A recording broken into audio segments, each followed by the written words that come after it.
Appalachian State is on a quest to become the first team to win 3 straight FCS national titles, but they're going to have their hands full with Eastern Washington today.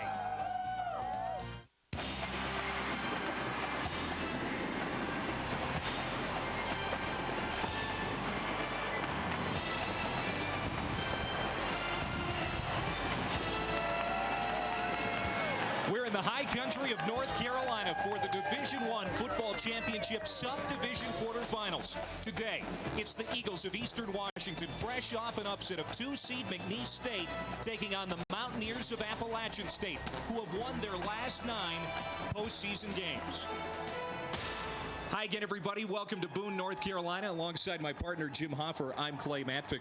And there are a lot of people around the country who think there should be a playoff system in Division I college football. The fact is, Jim, there has been for years. We've had it for years. It started with 16 last week. We got 8 hungry football teams right now, hungry to try to get to the end of the line in a couple of weeks. But they've got to get through today to be able to keep advancing. Well, unless you were shipwrecked in early September, you've heard about this Appalachian State program. And before they beat Michigan, they had won back-to-back national titles, and their quarterback makes them go. Armani Edwards is a sophomore. He contributed to the championship last year. He is a dangerous football player, even though he's so young.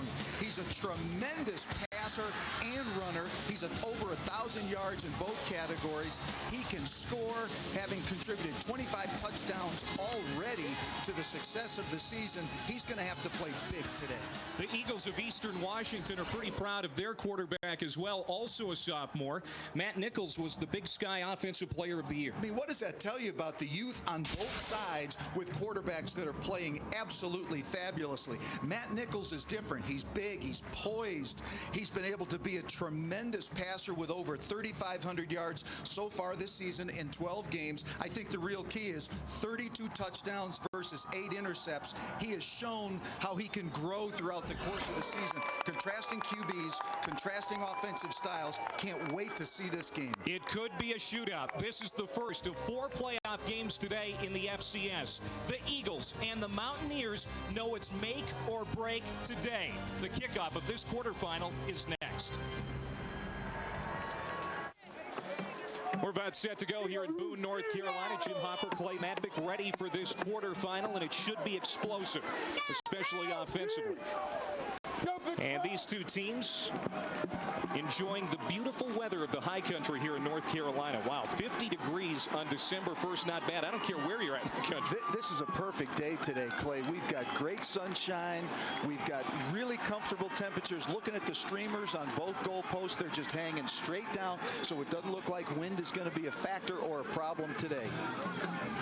Each of these teams advanced last week, but in different ways.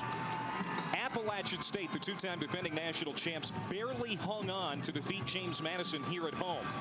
Meanwhile, Eastern Washington surprised everybody in the nation by blowing out McNeese State on their home field. You know, McNeese State was one of the 4 teams that were top seeded, and Eastern Washington had to go on the road to do that. Going to Louisiana, they did a terrific job, and it speaks a lot about the explosiveness of their offense and the maturity and the ability of their team to be able to get on a plane, go a long distance, play in a hostile territory, and come out victorious. Here they are on the road again. We'll see what happens. Paul Wolf is the head coach at Eastern Washington, and he's been there for a while. This is his 8th year, but he's just 40 years old.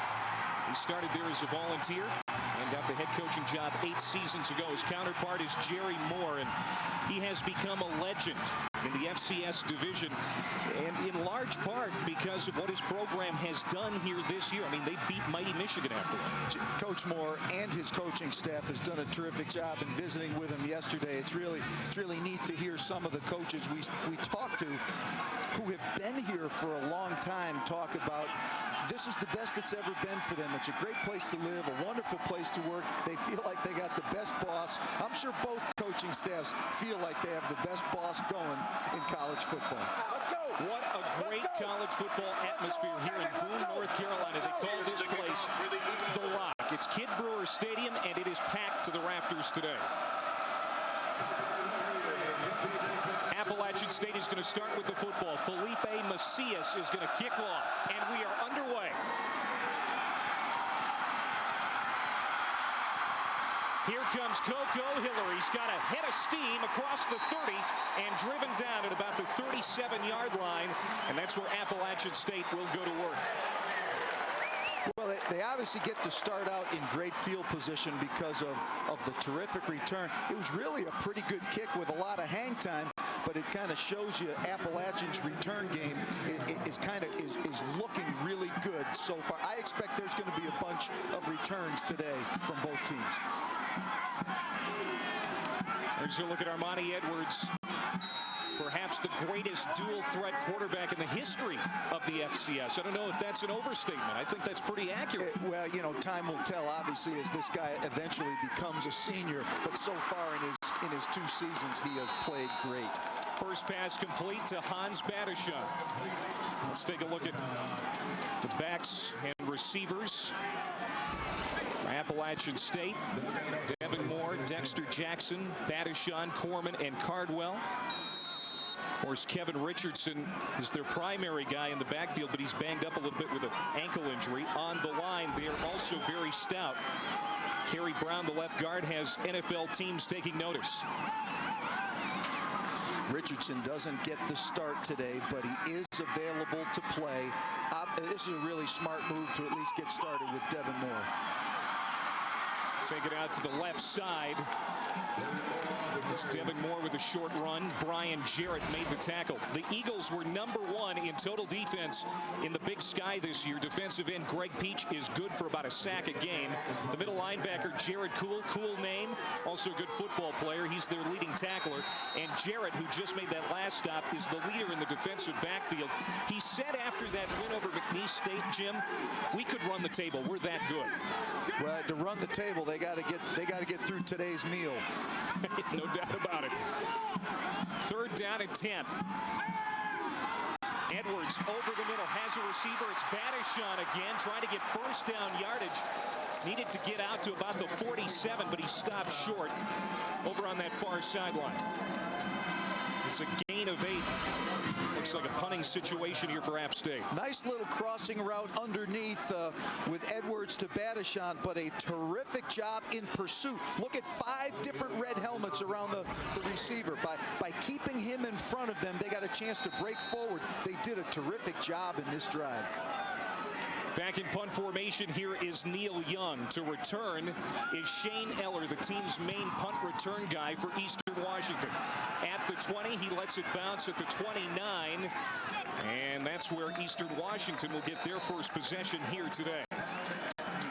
Well, we talked about Matt Nichols already today, Jim. Nearly 3,600 yards passing and a school record 32 touchdown passes.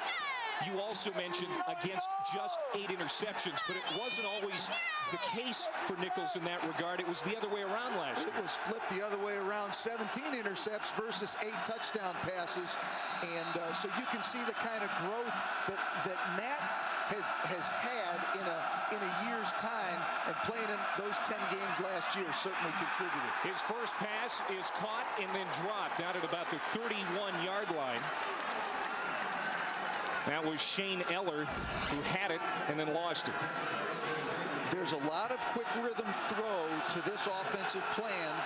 Really a good throw, very catchable ball. Receiver just dropped it. Justin Wose, the cornerback, also put a pretty good hit on to help that be incomplete. On second down and 10, Nichols is going to keep it himself, and he's not bad on his feet either. We talked about Edwards being a good runner. Well, he picks up the first down there after a gain of 13. Clay, what goes unnoticed here, Nichols is the second leading rusher on the Eastern Washington offense. He is big. He is really built strong. I made the mention yesterday in one of our coaches' meetings. To my eyes, he reminds me of a slightly shorter collegiate Ben Roethlisberger, and I had to watch that rascal for 3 years when I was coaching against him. Nichols, his second pass, this time complete. It's Eller again, and he's close to a first down. Well, sophomore Aaron Boyce is having one of the best receiving years in Eastern Washington history. He has put up outstanding numbers, almost 1,300 yards receiving this year. We'll keep an eye on him. Dale Morris is the feature back, but he's a solid pass catcher, too. And up front, the Eagles throw a lot, so protection is important. Rocky Haney, one of their better offensive linemen. Throwing here, Nichols over the middle, and it is incomplete. That one intended for Boyce. Well, the Mountaineers knowing very well that they've got to get a lot of pressure on Nichols today. That will be a key. That means defensive end Tony Robertson needs to play well among the other guys up front. Weak side linebacker DJ Smith. He has amazed defensive coordinator John Wiley because he's just a true freshman but playing like an upperclassman. And sophomore Cortez Gilbert getting the start today in the secondary. He's the only underclassman. Everyone else is a senior. Eastern Washington. The first charge timeout of the half. Be a 30-second timeout. Nichols calling a timeout. What didn't he like? I'm not sure why he's calling a timeout. It didn't look like they had a personnel issue. They were in an empty backfield. It didn't look like they were out of sync with it. It's hard for me to even try to guess because nothing looked wrong. They were not up against it with the play clock either. So a charge timeout to Eastern Washington here very early in the first quarter. And they're coming off that big win last week. The Eagles ran up 626 yards of total offense to knock off that previously unbeaten and 2-seed McNeese State team in Lake Charles, Louisiana. And that was despite the rain. So on a soggy track, they still put up 626. You're right. And as we look at the graphic here, Eastern Washington's average, they're 4th in the nation in offense, and they're going to be going against an App defense that has been in the middle of the pack out of 120 schools for their defensive production. Nichols will send 4 receivers, 2 to either side. Morris is the lone setback. He'll take it himself and lunge ahead for what looks like a first down. Jacques Roman, the middle linebacker, making the initial hit. But it looks like a first down. Yes, indeed it is, and they will move the chains. Now, perhaps the reason for the timeout is before the timeout, Eastern Washington was in a shotgun. They came out of the timeout. They had the QB under the center to be able to run the sneak. Crowd getting into it. Nichols out of the gun. Looking to throw, comes to the near sideline. That pass too tall for the intended receiver, Brinson Brown, the sophomore, who has 4 touchdown catches on the season. In a nice first-round game last week. Couldn't haul this pass in. Just a little bit overthrown by Nichols. I'll tell you, Clay, Matt Nichols has got a strong arm. He's got a beautiful delivery way up high, which is probably going to prevent it really from being hit often at the line of scrimmage by defensive linemen. On second down and 10, a little inside handoff to the receiver coming around. And down at the 44-yard line. Actually, here's what happens, Clay. When Eastern Washington is off, when they're in an empty backfield, actually one of those receivers flanked out wide is the running back, and that's Dale Morris, who came in motion and got the handoff. He knows what to do once it gets handed to him, but by spreading the defense out, it really makes it easy for the quarterback to see what the look is. Morris, the team's leading rusher, averaging 72 yards per game. There you see third down this year. Looking along at 42%. The throw incomplete. Nichols hit as he got rid of it by DJ Smith. We talked about Smith already. A true freshman, but you'd never know it by the way he plays. Dale Jones, the linebacker coach, had told me previously he's been amazed at the instincts that true freshman DJ Smith has shown. And it looks like we've got a bit of a pressure call. The first one of the day by Appalachian. DJ Smith comes in free, and he's able to really have an impact on the quarterback. A good, clean, fair hit. So the Eagles fly into Appalachian State territory, but the Mountaineers put on the brakes. And now in punt formation here is Fritz Brayton, the junior kicker for the Eagles. Nice high spiral kick that will be fielded at the 4-yard line. This is Dexter Jackson, number 2, swinging it out to the far sideline. He's got room to run, and then finally corralled and sent out of bounds. And there was a penalty flag down. Flag on the field. We've got a penalty marker on the field. Talk about it when we come back, I guess. No score here in Boone.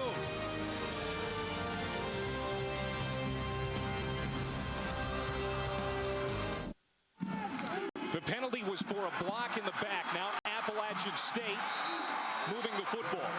And Devin Moore, the backup running back, is going to get the lion's share of the carries, it looks like today, Jim.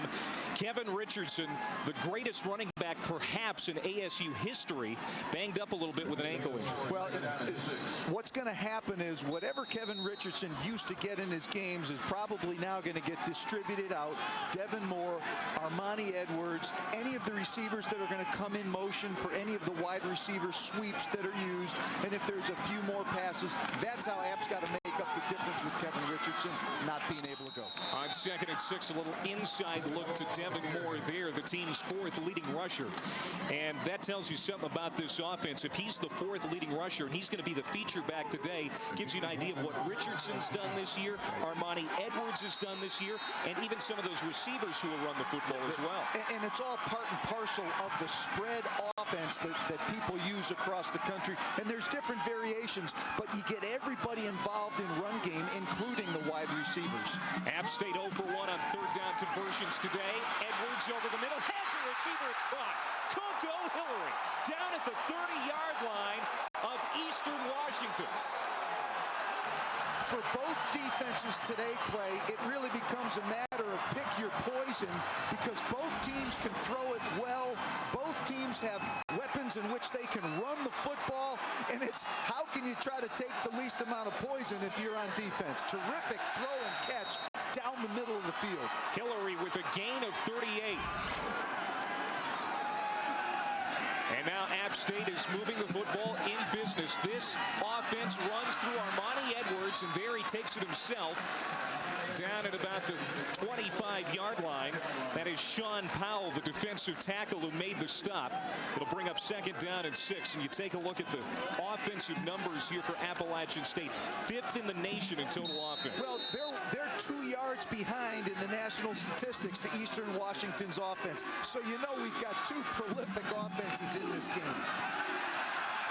There's Devin Moore again, this time tied up by Jason Belford, short of the 1st down, but still a pretty good pickup. And if this offense looks strikingly similar to what West Virginia runs, that's not by coincidence. Well, the coaches several years ago, Coach Moore and his offensive coaches had decided to go visit Coach Rich Rodriguez and the coaches at West Virginia because they thought they were going to have the kind of personnel to get into the spread option. And obviously they've been able to do a great job with it. Moore's got the 1st down and a few yards more down at the 16-yard line. And here are the Mountaineers banging on the door. Well, they're working the ball inside, outside. They're working the ball down the field with throws, bubble screens out on the perimeter. It's because they have the package to do it. And when you can stretch the defense sideline to sideline, it is tough. And the numbers on Moore this season, closing in on 300 yards, and this ASU team feels like it has new life after near defeat at the hands of James Madison last week. It was like a wake-up call, and they feel strong coming into this one. And here's their sophomore QB taking it inside the 10, down at the 7. That's Armani Edwards, tackled by the free safety Kevin Hatch. Play, it amazes me all the time I've seen Armani Edwards because he's very slightly built. He's like a wide receiver. He's probably 170 to 175 pounds, but he is really tough. And in light of having missed time with a shoulder surgery, it amazes me how he still delivers a hit when he runs. Now inside the 5. They've got some great rhythm going right now with their offense, and that's one of the things that offenses want. They want rhythm. Sometimes it's very fast, sometimes it's slowed down, but they really have good rhythm right now. And that was an important carry because it was the 1st of the day for Kevin Richardson. And they're getting him a taste, and he probably was begging, Coach, give me a shot. I feel great, and I want to go. And it's hard to dispel that when you got a senior player as great as Kevin Richardson. He only practiced 1 day this week at full speed. He's ready to go, and Edwards takes it in. From 4 yards out, Armani Edwards has the Mountaineers on the board first. It is so tough for a defense when they get thinned out up front by an empty backfield and then have to face a quarterback who knows where to slip and slide and when he's down in close to the goal line. We got to remember and go back. This drive started way back on about the 5-yard line. Coming on for the extra point here is Julian Roush. Hunter Stewart, the holder. And it's good. It is 7-0 Appalachian State. In just over 4 minutes, they go 95 yards in 11 plays, and Armani Edwards runs it in from 4 yards out. He scored the game-winning touchdown from 5 yards out against James Madison last week. He helps the Mountaineers pick up where they left off. Last year, taking on UMass, it was the Kevin Richardson show. Also, Armani Edwards, the freshman at that time, having a great day. And Appalachian State won their second of 2 straight national championships. And they're trying to become the first team in the FCS to three-peat.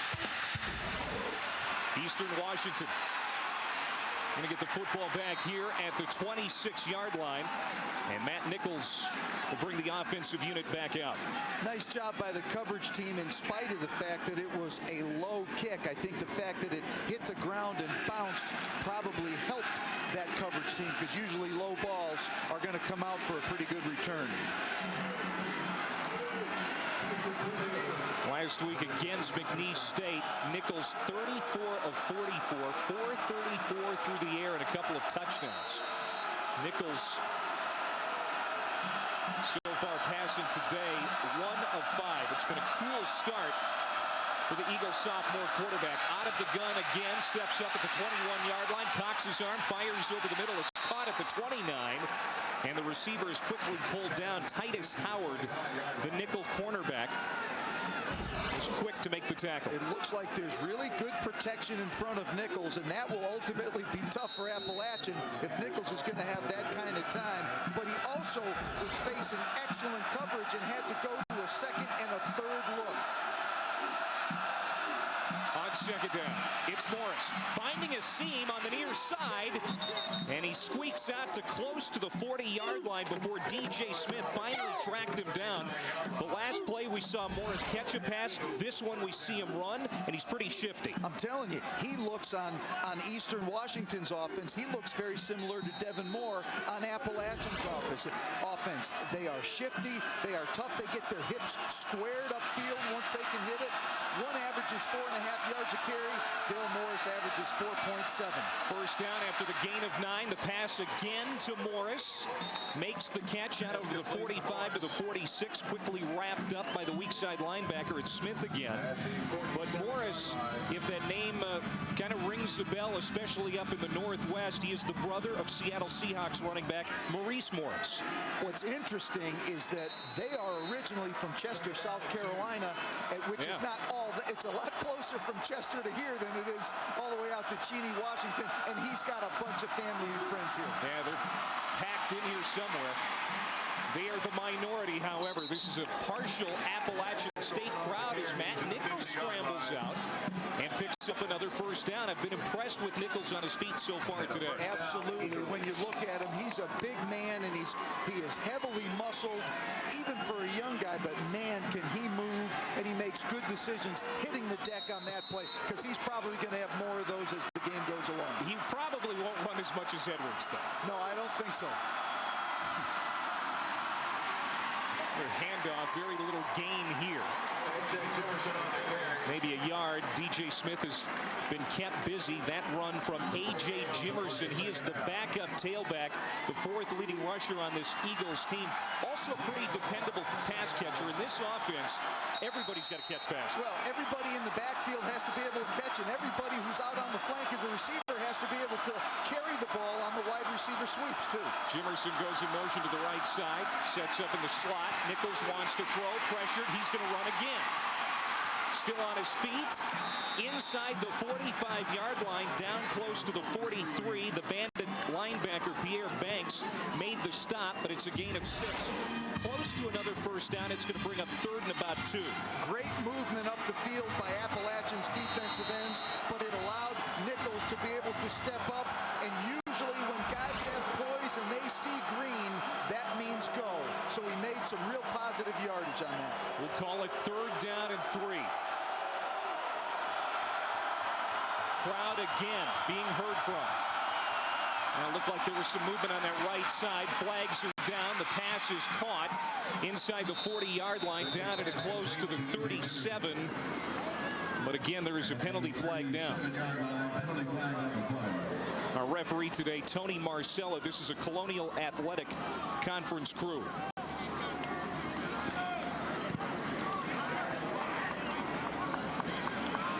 Speaking of the Colonial, they got 5 teams into this tournament. They started out with 5 out of the original group of 16. Offsides on the defense, number 96. Penalty is declined. Result of the play, 1st down. Well, one thing about this Eastern Washington team, and they got a little help there from App State, they moved the football extremely well. They got 34 first downs last week against McNeese State. I don't care what offensive team runs. It has to start at the line of scrimmage, and Eastern Washington has a very experienced group of offensive linemen. Rocky Hani and Matt Alford, both 4-year starters. Zach Wazalewski at the right tackle, a 3-year starter. So you really have some experience up front, and that helps the offense. And another penalty flag out on the play, and maybe this is some unsportsmanlike conduct on that far sideline. Well, if it's a hit that's out of bounds, that becomes a personal foul, if in fact that's what it is. No, it's a face mask. Face mask. Yeah. Here's another look. Nicholas Ramos is number 31. He got the handoff. Now watch his face mask. There it goes. Looked like number 19. Personal foul, face mask. Number 18 on the defense. Half the distance from the end of the run. 1st down. It was actually 18. Justin Lozay, the left corner. I had a great time talking with Justin yesterday, actually, when I was watching film Friday morning. And here's a guy who in 2 weeks, he graduates. He's a mid-year graduate. He's hoping he's playing in the championship on Saturday or Friday and graduating on the following weekend. So now Eastern Washington deep in Appalachian State territory. 1st down and 10 at the 15. As always, a no-huddle offense. Nichols quickly throws it out to the slot. It is caught by Tony Davis. Pretty good receiver, quickly hit by Cortez Gilbert. Now, Tony Davis had a tremendous game against McNeese last week. 8 catches for a team-high 131 and a touch. But he did not have a lot of operating room after this catch. No, this is a great job also by Cortez Gilbert, who is a starter in this game ahead of Jerome Touchstone, who is available to play and is the normal corner, but he also has a little bit of a shoulder issue, but he's ready to play if needed. But a terrific play by Gilbert. 2nd down and 9 from under center. Nichols turns, wants to throw, pressure, down he goes. Titus Howard with the sack. Good job with penetration up the field by Appalachian's defense. What happens on the naked boot, oftentimes the quarterback is blind to what's coming off of the edge, and right there he doesn't have enough time to react. Howard got a little help from Tony Robertson. And there you see Robertson leads the team with 5.5 sacks. He'll probably get a half sack there. He is their pass rush specialist. And now he has helped put Eastern Washington in a world of hurt here. 3rd down and 19. And now timeout call. Now we clearly did have a bit of confusion on the Eastern Washington offensive side, either with a personnel group or a formation call. So Eastern Washington here before the first quarter is even up has burned 2 timeouts. We'll see if that comes back to hurt them in the first half. We're going to step aside. 7-0 App State.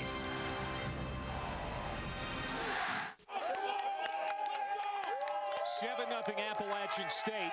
Eastern Washington is in Appalachian State territory, but they're facing a 3rd and 20 after the timeout. We'll see what happens. They are 2 of 3 on 3rd down so far today. Nichols out of the gun. High snap rolling to his right. Comes back left, and Jimerson is immediately wrapped up. Pierre Banks, the junior bandit linebacker who recovered that James Madison fumble on the Mountaineers 9 last week and was a huge hero with 22 seconds left in the game. Makes a big hit on 3rd and long. Well, it's rare for one because he's a captain as a junior. For another, he lines up on the tight end side, which is number 80, Tom McAndrews. But McAndrews went in motion. Banks stayed at home, and that's where the throwback screen came. Appalachian State. Now Appalachian State calling a timeout. It's their first of the half. And Felipe Macias, the field goal kicker, a junior college transfer from Oxnard, California, is going to come on. And he's going to attempt a 46-yard field goal attempt. And he's got a long of 50 this year. And before the game, you and I were both down on the field. He's got a good leg. But this is an important field goal here early on in this contest. You know, they want to break their own ice here and get some points. And so it's very critical. And again, that sack really was big in terms of moving the ball back. And then the tackle on the throwback screen just keeps inching them a little bit further away from the goalpost. These coaches now, they're spending timeouts like they're discount coupons or something. You know, it's surprising. Macias has lost 35 pounds this year. He's a little sleeker than he was when camp started back in August. I need to see him after the game and get his secret.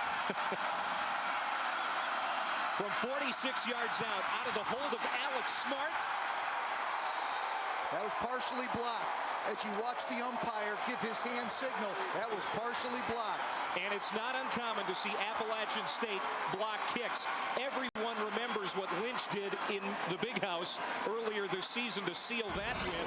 Here's another block. Well, not only how big those were, but Jerry Moore had told us yesterday when we met with him, that was a point of emphasis in training camp. It was being able to block the kicks. And it was Lynch again. You know, some guys, Clay, they just have a feel. They have the ability to kind of get skinny through a crack and then get another step on the ground and push forward. That is the 6th block kick for his career.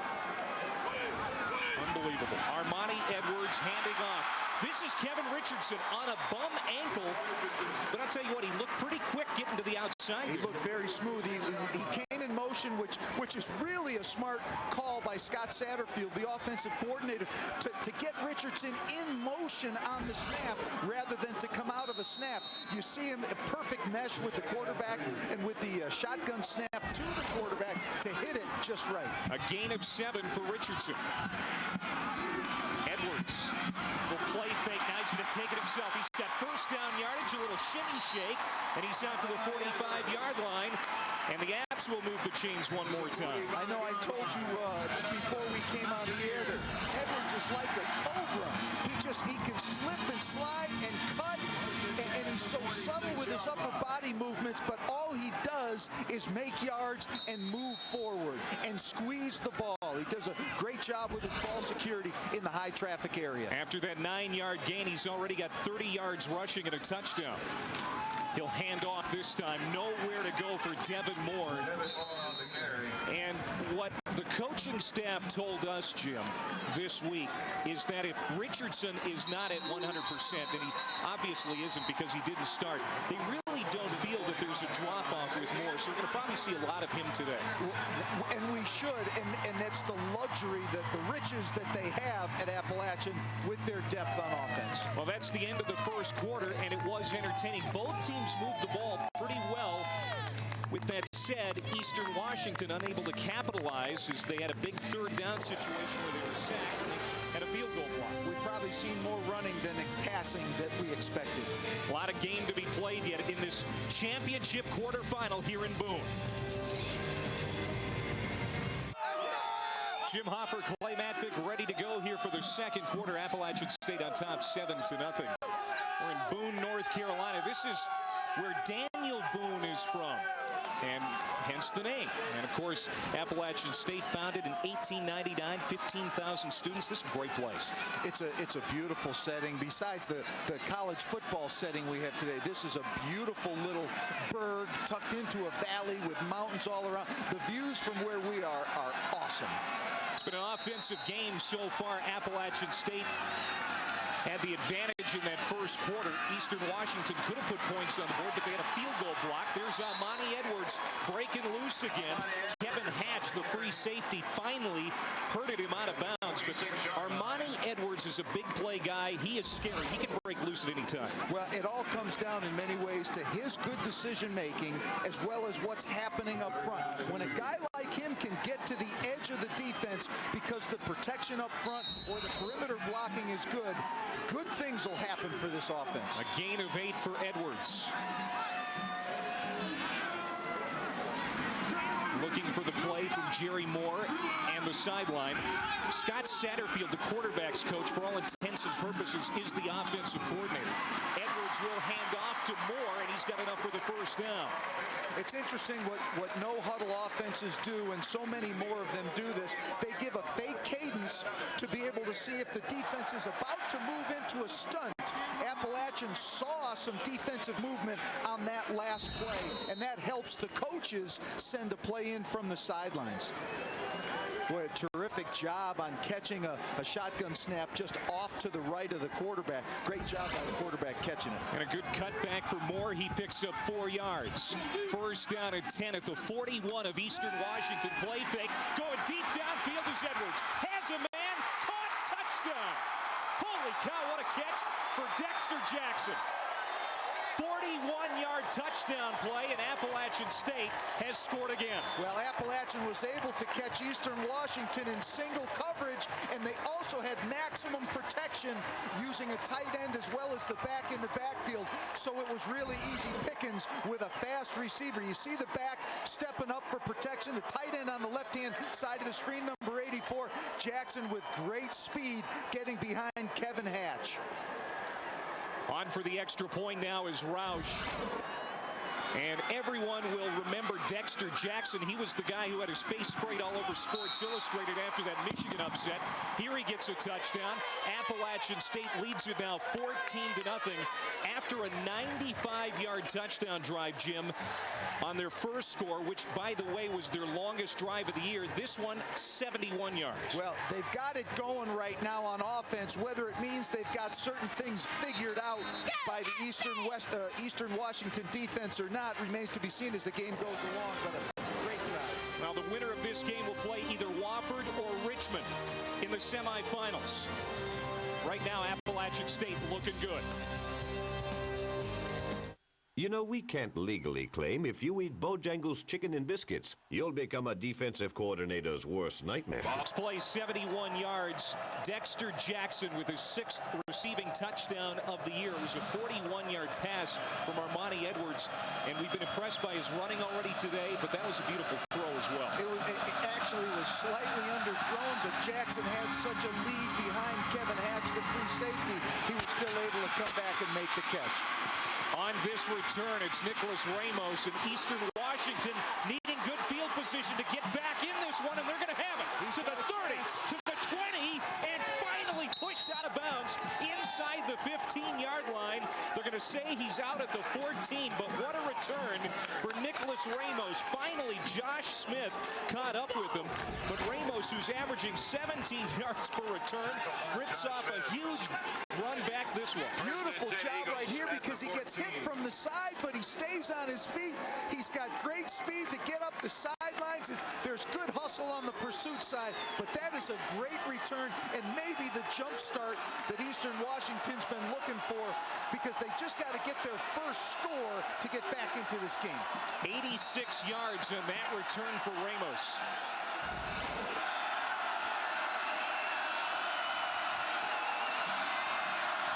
Handoff on first down. It's Dale Morris, and quickly shooting in is Tony Robertson, the left defensive end. Now, Eastern Washington this year, Jim, 87% in the red zone. 74% of the time they're getting touchdowns. They desperately need points here, but they certainly would rather have 6 than 3. I don't think there's any doubt they've got to play for a touchdown here. Whatever their play calling is going to be, they've got to give it a shot to get it in the end zone. Both of those first in the Big Sky this year. 87 and 74% respectively. Nichols again going to Morris. has a little seam over left tackle, and he's going to get 8 yards before Jock Roman made the stop. They're just working the numbers. When there's minimal defenders inside against the spread, it means you ought to be able to run the ball. And Dale Morris is a powerful-looking runner when he's inside the defensive front. He pushes it forward. I'll actually give Morris 7 on that play. 3rd down and 3. The Eagles 2 for 4 on 3rd down conversion attempts today. Nichols sends 2 receivers to the right. Now he's rolling to his right, looking to the end zone. Has a receiver. Caught. Touchdown.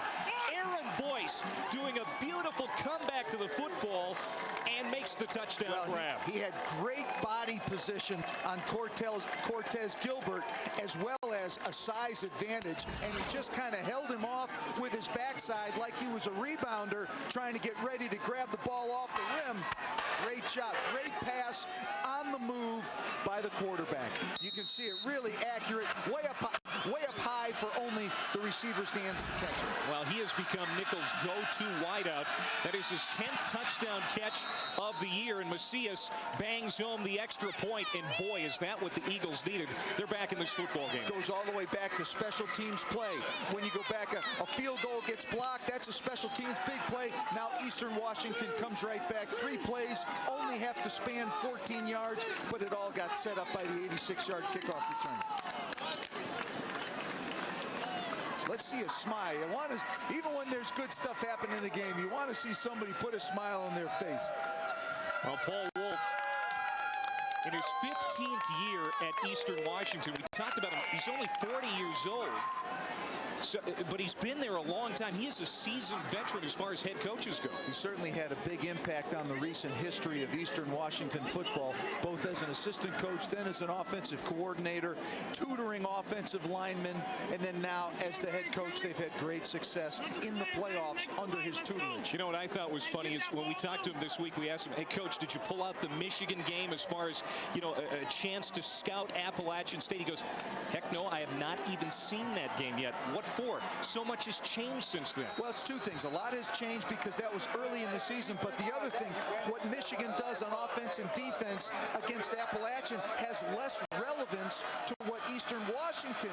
They need to look at teams that are similar to Appalachian, and you make decisions as a coach like that when you end up having to get films exchanged in the playoffs.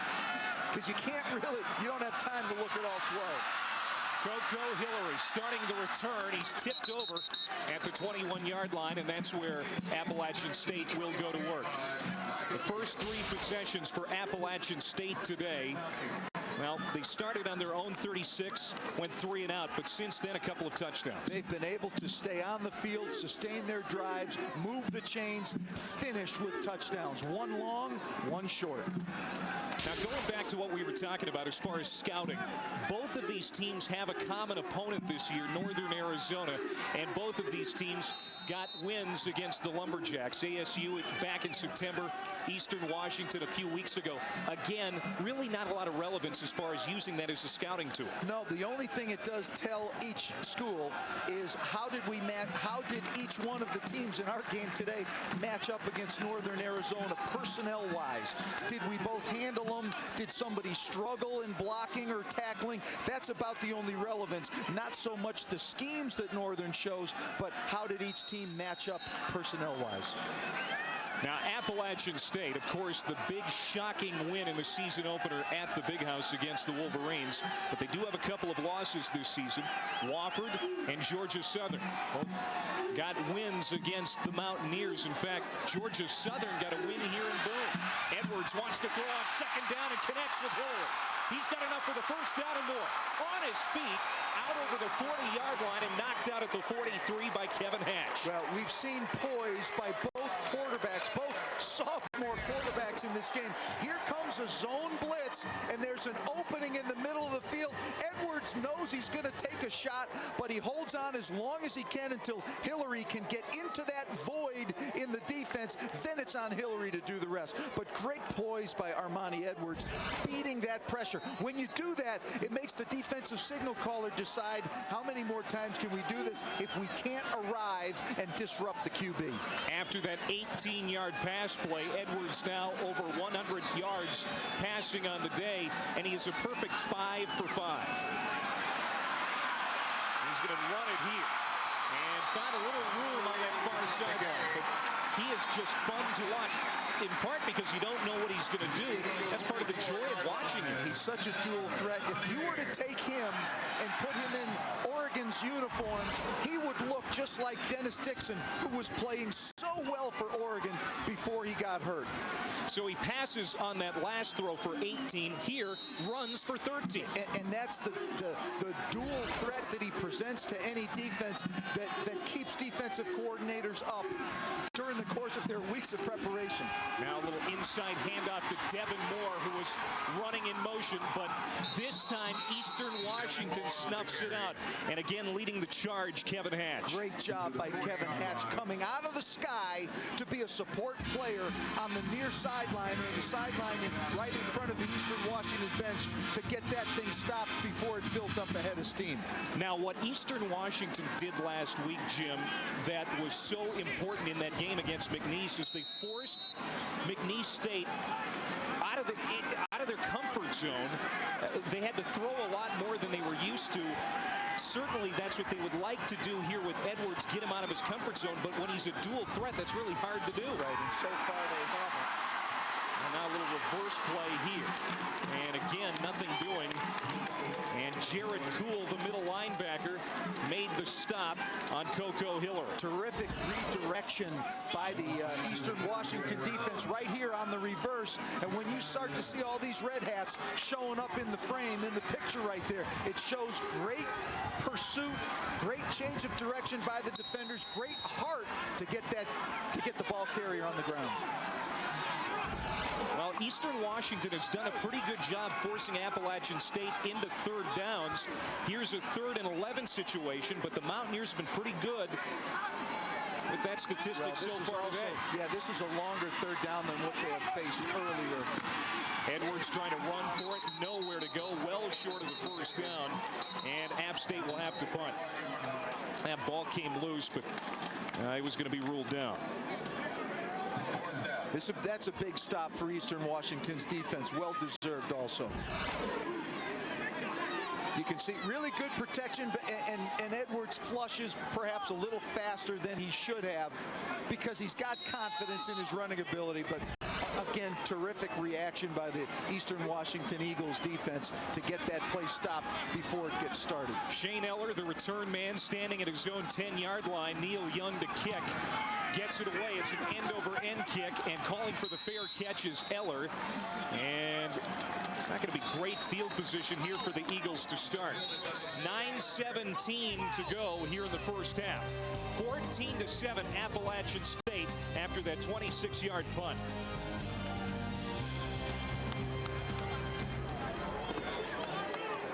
(14-7) Appalachian State in this important Division I championship quarterfinal. This is what's at stake.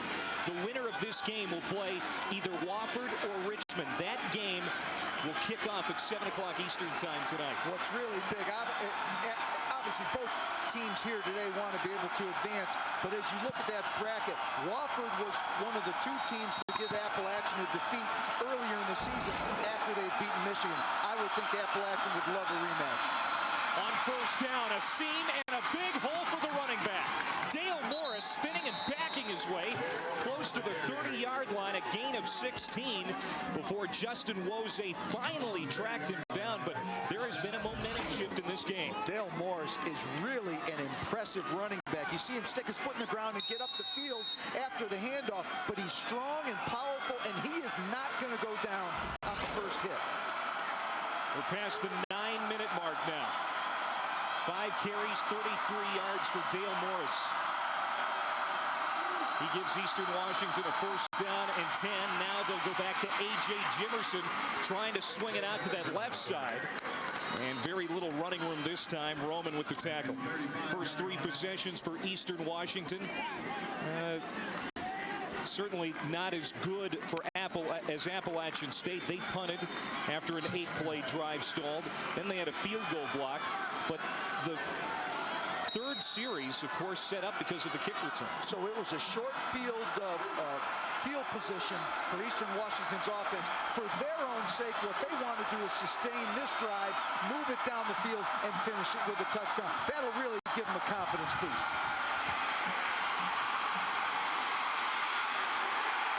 Horse-collared and pulled down to the turf by Tim Washington.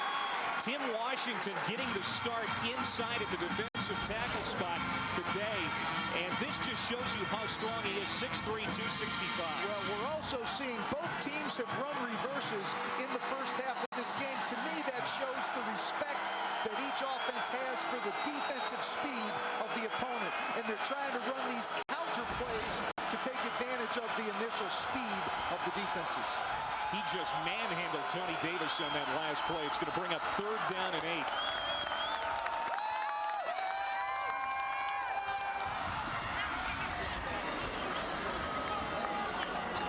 The officials are conferring, and Eastern Washington wants to call a timeout. And I believe they're out of timeouts. That's their third and second charge timeout. That's your final timeout of the half. It's your final timeout of the half. Now with 7:25 to go in this first half, could that become a factor? Well, now you know as a coaching staff, okay, we're out.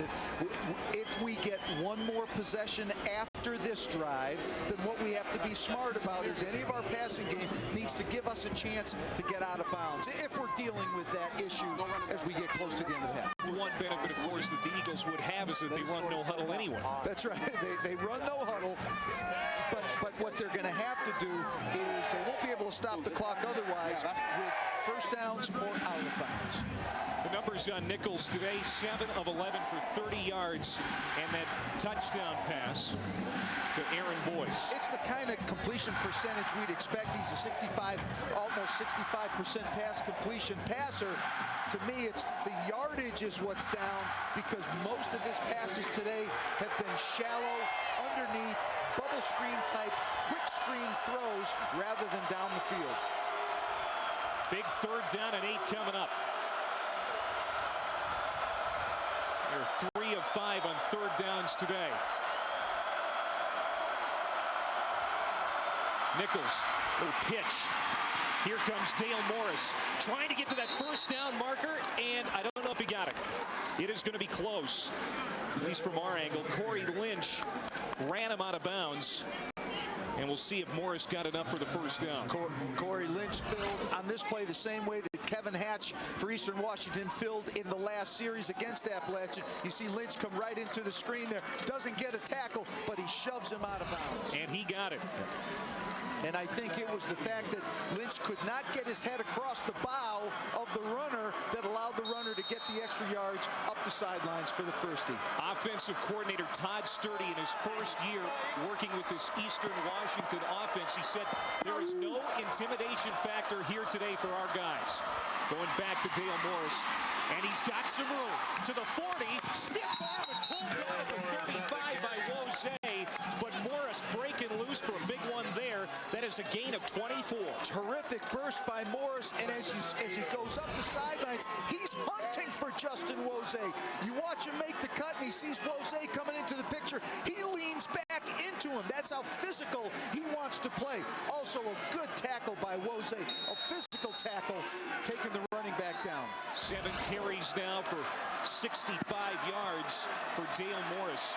Getting back to that intimidation thing, why should they be intimidated? They've played it at some big venues already this year, at Montana, at BYU, Appalachian State. This is nothing new.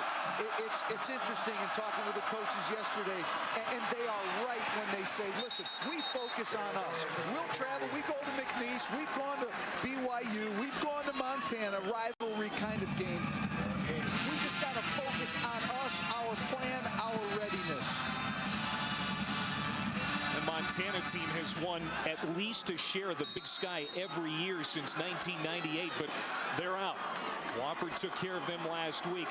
The Eagles, by the way, finished second to Montana in that ultra-competitive Big Sky Conference. They went 6-2 this year. There's probably a lot of similarities between the depth and the talent of the Big Sky and the depth and the talent in the Southern Conference. 4 receivers set. Nichols pressured now, rolling to his right. He was chased from behind, reaching out, trying to get him was Anthony Williams. He was out of his grasp, but DJ Smith, the weak side guy, came over and knocked him out. Well, and there was also pressure on the play, which really got the quarterback, Matt Nichols, out of a comfort zone trying to be set up. We talked about the Big Sky standings. There you see Montana. They won the league outright, but they bowed out last week. This is a fun league. They were an undefeated conference champion, and all of a sudden they get in a matchup last week, and they're sitting at home. Hopefully they're watching this game and rooting for the Eagles.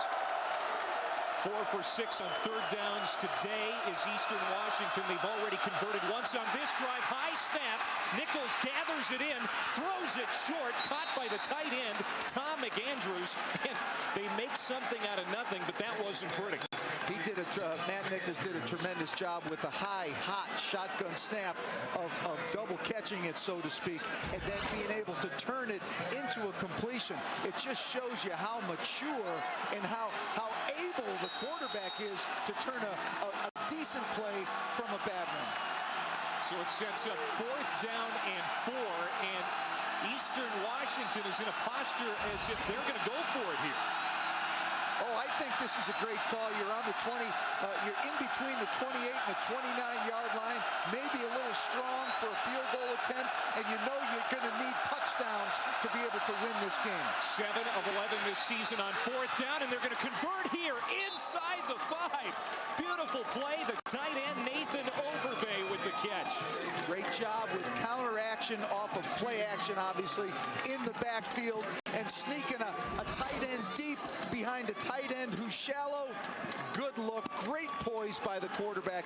Key play in this first half so far. 27-yard play to set up 1st down and goal. And if that name Overbay sounds familiar, yes, he is related to Lyle Overbay of the Toronto Blue Jays. Now this play is going to be whistled dead. Penalty flags come in. Oh, actually, no. Timeout called here by Eastern Washington before the play. No. Appalachian State. It's their second charge timeout. Yep. My bad. It's on App. Yep. And I think it's because of the change of rhythm by Eastern Washington trying to get to a hurry on the line to take advantage of tempo down here and trying to take advantage of getting Appalachian out of their defensive comfort zone, and they did. Appalachian gets the timeout. Boy, Eastern Washington, when their backs are against the wall on third downs, they've done a pretty good job. Well, they've done a good job, and they've done a good job so far in this drive. Now, clearly, there can only be one result for them on this drive, and that's got to be finish it with a touchdown. So they're 4 of 7 on third downs, 1 for 1 on 4th down conversions. Eastern Washington out of timeouts. Appalachian State, after this timeout, has 1 left. And you take a look at the offensive coordinator, Todd Sturdy, talking with his quarterback, Matt Nichols. Again, Sturdy in his first year on the job. Now it looks like they've changed personnel group. From that Appalachian defensive timeout, they have changed their own offensive personnel group from what was on the field previously. This has been a great drive for the Eagles. 2 yards away from the potentially game-tying touchdown. Send a man in motion. Handoff. Ball comes loose. Still loose at the 10, and it's turned over. Appalachian State has been living right. I'll tell you what, that's 2 weeks in a row with their backs up against their own goal line. They have forced a fumble. DJ Smith recovered. And Appalachian State is, like I said, living right. There's a little bit of ball handling going on here with the receiver in motion and then the handoff to the tailback, and it doesn't look like it really should have come out of there. The quarterback, but you got guys moving all over the place, and if that distracted the tailback just enough, the ball comes loose. DJ Smith with a tremendous play for the defense here.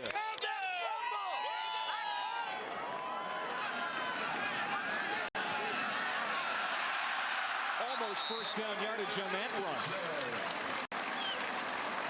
And DJ Smith, Dale Jones, you talked about Dale Jones, the linebacking coach, what he has said about Smith before, but it is obvious here in the first half that he has got a bright future in this game. Well, he's had a presence in the game so far, and I know that also Coach Moore was telling us he's probably as or more gifted as a freshman than what Dexter Coakley was, who had a long run with the Cowboys and the Rams with a really fine professional career. And that's high praise coming from Coach Moore. Well, that's unfortunate for Eastern Washington to have that drive end that way, that close to pay dirt. Tough break for them. Down, you're right, down in the pay dirt area, the payoff of the drive. And one thing about Eastern Washington this season is that they have been very good protecting the football and causing turnovers. In fact, coming into this game, they were a plus 15 on turnover margin. That puts them in the top 20 in the country at this stage of the season with takeaway turnover ratio. And Coach Wolf had said that's contributed an awful lot to our winning, having the good takeaway ratio. A gain of 12 for Blake Elder. And Blake Elder is the younger brother of backup quarterback Trey Elder. That is a gain of 17 on that play. And another first down here, as Edwards has not had an incompletion yet today. It's really neat what Scott Satterfield is also doing, because there's quick throws, there's set throws, there's movement throws. He's been moving the launch point of the quarterback all around. That helps to keep the defense at bay. Edwards, this is a designed running play, no doubt. And he finds the hole and gets it across midfield for another first down. Anthony Dotson, the rover back, made the stop, but it's a gain of 11, and Edwards looks so comfortable running the football. He really does. It amazes me because he is so slight, but he runs tough. He knows where to run. He knows how to fit. He reacts well to the blocks. You look at him here. He's 100% on his pass attempts so far with a touchdown, doing a great job. And now 9 rushes for 77 yards in the game. Now this play looks bad right from the start. Edwards knocked down in a hurry, and getting in there, Brady Smith, the backup strong safety, the senior out of Spokane. And Cheney, Washington, just a short drive away from Spokane, Washington, 20 miles or so. That is the home base of Eastern Washington University, and they're fired up about their team. What a turnaround for this Eastern Washington team. 3-8 last year, 8-3 this season. Well, obviously, you credit the leadership of Paul Wolf with his coaches. You credit the team leadership for accepting whatever direction it was that they needed to go, and they've done a terrific job in the season. Edwards connects with Batashon again. Hands Batashon. The team's go-to guy, averages almost 16 yards per catch. He gets 17 on that one. Another bad snap here, but Edwards manages. A little bit to the right, still within the wheelhouse, so to speak, of the quarterback with catching those, but the center's got to kind of dial that in a little bit better. Edwards pressured, this pass incomplete, and a penalty marker comes in. Looks like it's probably going to be holding on Appalachian State. Yeah, I don't think there's any doubt, because I'll tell you why. Eastern Washington had great pressure up the field by their down linemen, and I think that was a act of desperation by an offensive lineman. That's going to be holding most likely.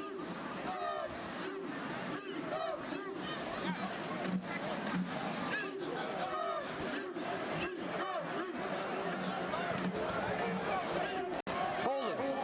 66 on the offense. 10 yards from the original line of scrimmage. Remains first down. Hans Batashon, the receiver who caught that last completion for Appalachian State. Interesting story, Jim. Born in Haiti before moving to Miami when he was 3 years old. Married last year to his wife, Claudia. They have a daughter. It's been a big year for the Batashon family. The only married player on the team, and the coaches talk about his maturity and his positive leadership. And when you're an intercollegiate athlete, trying to get graduated, being a good husband and a father. That's a lot on your plate. No He's doubt. done a great job. After the penalty, it's 1st and 20. The pitch to Richardson. Got back to the original line of scrimmage and a few yards more. Kevin Hatch again, and another penalty flag comes sailing in. Yeah, it looks like it's a late hit out of bounds. Not necessary with Richardson so close to the sideline and then going out anyway. After the play, personal foul. Late hit, number 3 on the offense. 15 yards from the end of the run, first down.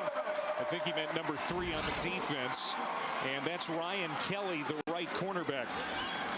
Yeah, and you can see Richardson doesn't quite have his burst, and he slows down when that hit comes, and it's just tough that Kelly was not able to pull off or just not shove the player, but it's a legitimate call. Tough one against Eastern Washington. Big advantage for Appalachian.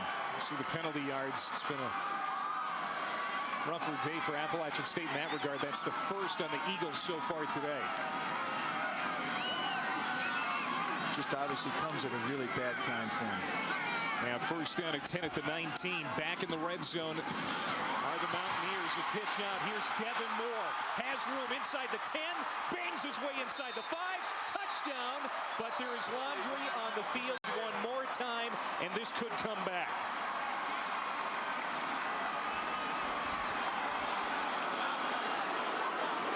Penalties are having a significant impact, obviously, on this drive, and it's a shame here for Appalachian. They had absolutely a terrific play called into the teeth of a pressure. Holding, number 3 on the offense. 10 yards from the spot of the foul. Remains first down. The thing that's tough, Clay, is when you run an option and you deal it to the halfback. It's a long block for a receiver to hold. It's a great play called into the pressure, but it's a long block for Hans Badashan to hold. And you can see him upper left hand to the corner, number 3. I think they're both kind of locked up, but there at the end, when the corner Jarman is trying to get loose, he couldn't, and that's the telltale factor for the referee on the side, not the referee, but the official on the sideline. So they're going to repeat first down. Out of the gun, Edwards goes back to Moore. Again, positive yardage. You rarely see Richardson or Moore knocked down for something negative, especially Richardson. The coaches told us this week these guys are always falling forward, but especially Richardson. They're powerfully built. They're low to the ground guys. Now watching Devin Moore come out of that pile, he looked like he was a little gimpy, looking down at an ankle, but he's obviously still in. He's ready to go. Yeah, physically, they're about the same build, both about 5'9", 200 pounds. Edwards takes it himself, walks out of bounds. Brian Jarrett, the strong safety, pushed him out. It's going to bring up 3rd down and 3. Well, Clay, now thinking ahead to what you said about 5 or 10 minutes ago, with this drive, however this drive for Appalachian ends, we're under 1:30 left, and we have to remember Eastern has no more timeouts. Right. So it will impact them here at the end of this first half, one way or another. And Paul Wolf, of course, knows that. 3 for 5 on 3rd downs today are the Apps. Back in that red zone, Edwards, the southpaw, throws it out, finds Moore, and it looks like he has the first down. Not enough for the touchdown, darn close, but they get a fresh 4. They get a fresh 4, and that's key. That's key for them right here. They can bleed the clock even more in their attempt to finish with a touchdown. But Edwards is just so smooth. Now for the left-handed passer going to his right, that's the tougher pass, and he makes it look easy. I asked Scott Satterfield, the quarterback's coach, if that affected play calling. He said absolutely not, because Edwards is so talented physically. It looks very easy for him. Handoff straight ahead. Devin Moore trying to pick his way forward, and not a lot of operating. Very, very thick up front by the Eagles defense there, so there was no place to run for Devin Moore. And Jason Belford, the left defensive end, made the first hit, then he was swarmed under. So to bring up 2nd down, goal to go from the 5. Appalachian State on top 14-7. Under a minute to go here in the first half. An important national quarterfinal game. The Apps are the two-time defending national champions. Edwards out of the gun, running to his right, cuts back, penalty flag, dives for the end zone. He is short of the goal line, but this could be another face mask call. Either a face mask, it was hard. It's hard for us because of our vantage point in our press box at about the 15-yard line other end. That's a holding call, and this is going to go against Appalachian. Now what Eastern Washington has to expect, they have to expect at least one attempt of a pass by Appalachian into the end zone, because they're going to be backed up. And that's 67 on the offense. 67. 10 yards from the original line of scrimmage. Second down. Had a horse collar around the Eastern Washington defender.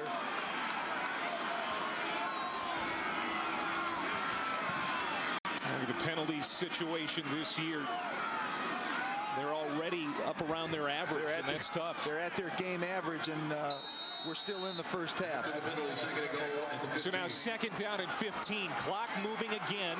36 seconds to go before the half. Edwards wants to throw. Has a receiver wide open.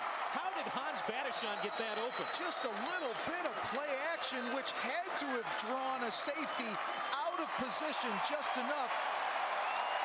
But a terrific protection, snap of the ball by Edwards. Receiver catches it in stride. Yeah, you can see Marcus Walker move at the linebacker level and just opens up the window for the pass to come behind him.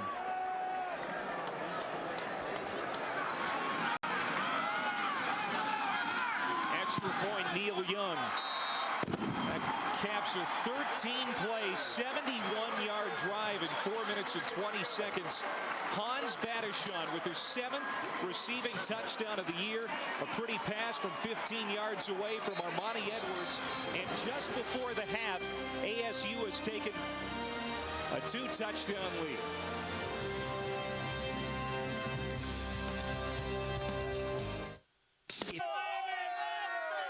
Back at the Rock, 21-7. The two-time defending national champs in front with 26 seconds to go before the half. And coming up on the halftime report, that backyard brawl taking place today. The old rivals, West Virginia and Pittsburgh, getting together. Of course, West Virginia controls its own destiny as far as getting to a national championship game. Also, it's been a season of upsets. Appalachian State has played a huge role in that. We'll talk about those coming up at the half. Last scoring drive, 86 yards. The 3 scoring drives for the Mountaineers today, 95 yards, 71 yards, and that one for 85.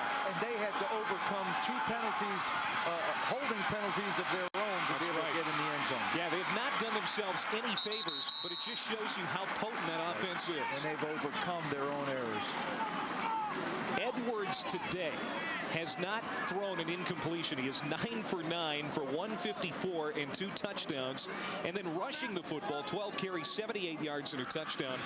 So 232 yards of total offense and 3 touchdowns. That guy's just invaluable to this team. As much as there has been outstanding production, Clay, what impresses me with both quarterbacks, but certainly with Edwards, he plays with poise. They get backed up twice on that drive with holding penalties, and it doesn't seem to faze him. With no timeouts left, Eastern Washington happy to take a knee, take it into the locker room. They must, I'm certain they feel like they know, the coaches know exactly what they can address with their players offensively and defensively in a positive way to make this second half go better for them.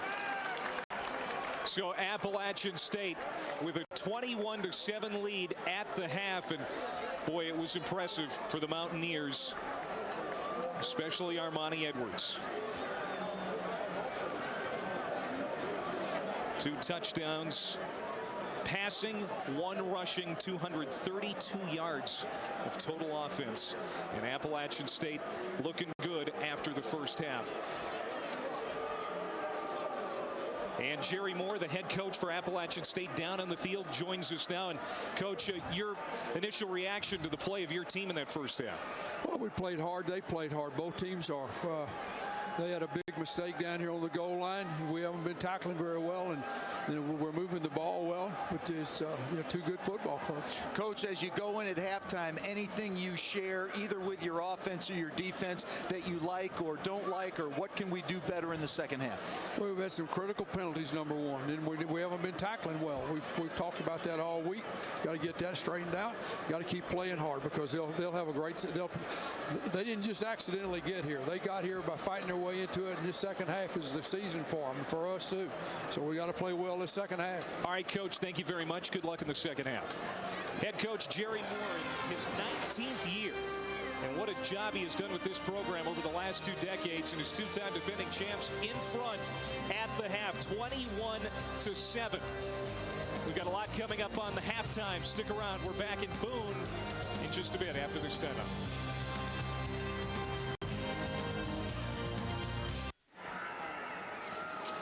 We're back in Boone, North Carolina. Eastern Washington and Appalachian State at the half. And this Appalachian State team earlier in the year pulled off one of the greatest upsets in college football history. But it was the first of many in a crazy 2007 season. Here's a look back. They can be implausible. One of the greatest upsets in sports history. Improbable. Syracuse has done it. The Orange beat Louisville. Impossible. Stanford 24, Trojans 23. How about that one, folks? This has been a remarkable year. I cannot remember a season quite like it. At this pace, can we still call them upsets? Touchdown, South Florida, and the Bulls upset Auburn. Colorado wins, 24-24. Bedlam here in Boulder. Touchdown, Kansas State. There's so many teams that do well in the early going against those kind of teams. And then they find themselves at a certain point where they start to think about, oh my gosh, we really could win. Lately, when David takes on Goliath in pads and helmets, it hasn't been easy to tell who's who. Why? Coaching across the country is infinitely better than it used to be 10 or 15 years ago. All they need is a couple of weaknesses to probe, and they can stage an upset. Having the spread offense really scares you as a coach. I don't care who you're playing. You may be better at every position except at receiver and quarterback in the opposition is, and they can put some points on the board. It's hard to sustain this level of play. If the rhythm of it isn't right, you can get caught and be vulnerable, and I think you're seeing some of that. Clearly, the season's biggest stunner, Stanford beating USC, the largest upset in the game's history in terms of point spread, with a Cardinal a 41-point underdog. But is it the greatest upset in college football history? 40.5 points, baby! 40.5 points! Let the debate begin. Number 16 Boston College versus number 1 Notre Dame, 1993. Notre Dame, the week before, has just knocked off number 1 Florida State.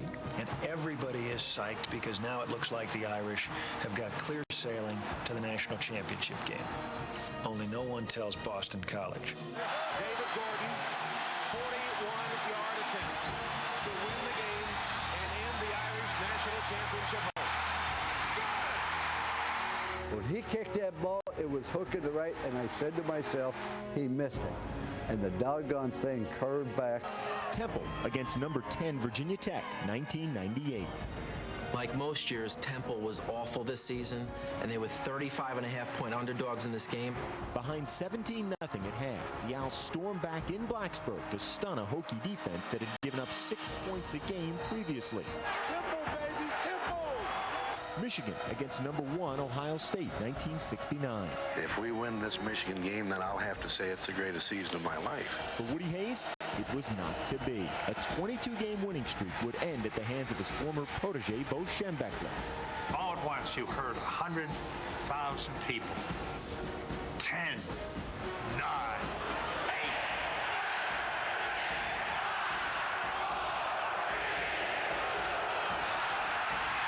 There it is. What has to be the upset of the century. Notre Dame against number 2 Oklahoma, 1957. The Irish come to Norman as 18-point underdogs and end Oklahoma's record 47-game winning streak with a humbling shutout. Navy versus number 2 Army, 1950. Just a game away from their third perfect season, the Cadets are 21-point favorites, but the midshipmen force 5 turnovers in a game that shocks the country. But rather than debate, let's celebrate the lasting history and the instant memory, and a season where nothing is surprising and everything is stunning. 2007 is always going to be remembered as the year of the incredible upset. You have upsets in every sport, and there's really no explanation. If everything went according to form, we would all die of boredom.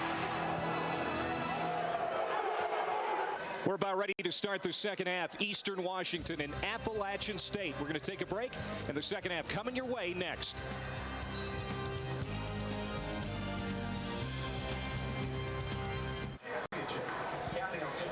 21-7 at the half. Appalachian State on top over Eastern Washington. And it was an impressive first half, especially for Armani Edwards, the sophomore quarterback of Appalachian State. Not only Jim doing it through the air, 9 for 9 as far as passing, but also on the ground as he wants to do. He can take off at any time. Clay, he was really flawless, obviously with his passing being 9 for 9, but he was also very dangerous on the ground, gaining over 77 yards on the ground, scoring a touchdown, throwing 2 touchdowns. Eastern has not figured out what they need to do with him yet. Well, let's take a look at the halftime highlights. And in the first half, again, Armani Edwards doing it on the ground as well as through the air. Well, they use their formations to thin out the defense. He's able to run where he wants to run. A real nice play-action pass here down the field to Dexter Jackson, who was able to get behind the coverage because of his speed and because of the play-action. Eastern Washington did a terrific job answering back after a long kickoff return with a pass here from Nichols to the receiver number 9. And then there was the fumble down here, which was really devastating for their momentum. They were about to go in to tie the game. DJ Smith doing a great job, opportunistic with that takeaway. And here is the last touchdown. It was another play-action pass, which is moving linebackers, moving safeties, getting the ball down the field. Well, when you factor in Eastern Washington having a kick-blocked field goal attempt and that fumble down on the goal line, they have not played poorly today. They should be in this game a little bit better than what they are at the half. They've done a terrific job. They've been able to move the football up and down the field, but it's been their own mistakes that have gotten them stopped. All right, we're going to take a break. Come back with the second half in moments. 21-7 our score. The two-time defending national champs are on top at the break.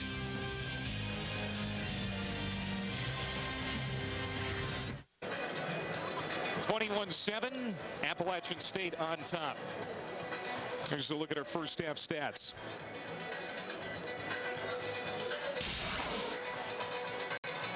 Total yards, pretty impressive, both on the ground and through the air for Appalachian State. Well, you look at the balance, Clay. 157 on the ground, 154 in the air. That's great balance that any offense would strive to get because it keeps the defense off balance. They've done a great job mixing things up inside, outside, down the field, shallow. You know, third downs are about the same. Only one play different for third down conversions by Eastern Washington. And it's been a pretty clean game in terms of the turnovers. Just the one turnover, unfortunately, was down near the goal line for Eastern Washington. And what's at stake is a berth in the semifinals. The winner will play the winner of the Wofford-Richmond game, which is scheduled to kick off at 2 o'clock Eastern time. And Coach Wolf, the head coach at Eastern Washington, joins us now. And Coach, you know, you had a kick blocked, and you also had a turnover at near the goal line. It probably should be a little bit closer than what it is. Your team did not play bad in that first half. No, we didn't. But when you're in the red zone twice like we've been and come away with no points, you know, obviously that's not a good situation for us. So we need to capitalize. You can't come on the road against a really good team and miss those opportunities. Coach Wolf, Jim Hoffer up here. Is there anything in particular, whether it's on offense or defense, that would be an adjustment or something you know you want to try to do differently in the second half? Well, first of all, defensively, we haven't played as aggressive as we have, you know, in the last few weeks. We need to be a little more aggressive in our approach and tackle a little bit better. Offensively, we need to just calm down and execute too. We've kind of got rattled a little bit there, and it kind of slowed down our play. We got to pick up our pace here. Just let things go. And just play hard and play loose. Well, I can tell you from our perspective, Dale Morris has been a hammer with his inside run. He's done a great job, and obviously when that happens, the guys up front are doing a great job too. But good luck here for the second half. All right, thanks a lot, guys. All right, Coach, thank you. Thank you. Paul Wolf, the 3-time Big Sky Coach of the Year, and it just shows you how good of a coach he is. Again, 3-8 last year. They finished the regular season 8-3 this year, or at least coming in 8-3. He is just a very good football coach. He's got it figured out there. Well, I think anyway, you can tell by his demeanor just in our conversation here. He's poised. He's got an idea and knows what the guys do best. He's got to try to get it done here in the second half. But he's had a big impact as you're looking at their 6th playoff appearance, but under him 3rd in the last 4 seasons. Real consistency with this football team, starting with the head football coach. Jody Sears is his defensive coordinator. He's been under Coach Wolf for 5 years. Got a sense in talking with the coaching staff at Eastern Washington yesterday that it's a very tight-knit group, and they really enjoy that campus, this program. It's a great part of the world to live. I'm going to tell you something that he revealed to Coach Wolf revealed to us that's really interesting. Eastern Washington offers more athletic scholarship money to in-state athletes than either the University of Washington or Washington State. The reach of those Pac-10 programs goes further, but they feel like at Eastern Washington, they are the state's university because of what they're able to do for in-state. I thought that was really revealing about how it starts and sometimes ends for them in terms of recruiting. Paul Wolf is a Washington State guy himself, played at Washington State, but loves being the head coach at WU. And this week, with people talking about the head coaching opening at Washington State, Paul Wolf's name has become a matter of public banter about that. And he likely is going to be given great consideration as an alum and as a successful football coach in the area. Eastern Washington is going to start with the football here in the second half. Adam McCumber, one of the up men, on the return. And it'll be marked at the 28-yard line. That's where the Eagles will have it, 1st down and 10. And the numbers on Matt Nichols in that first half, not bad either. We talked about Armani Edwards, and he had some gaudy numbers, but did pretty well too. He did, but the big highlight, obviously, in yards, they just didn't really make much of an attempt to get the ball down the field. He's used to finishing games at about 300 yards of production, and he's well behind schedule so far. Nice cutback by Dale Morris, and you were just talking with Coach Wolf about that guy, doing a nice job there, ripping off 10 for a 1st down. And Morris, he had a good first half. He's been impressive on offense for Eastern Washington, and that happens because the big guys up front are making openings. They're making seams, if not big holes, for the running back to get through. When you're at 6.5 yards a carry, what you need to do is be given a lot more carries. He was actually just inches short on 2nd down. Nichols wants to throw. His pass is incomplete at midfield. The intended receiver was Brinson Brown. Cortez Gilbert in coverage. And there's the first pass of the half, and it's a down-the-field pass. So we may be seeing more of that by Eastern Washington.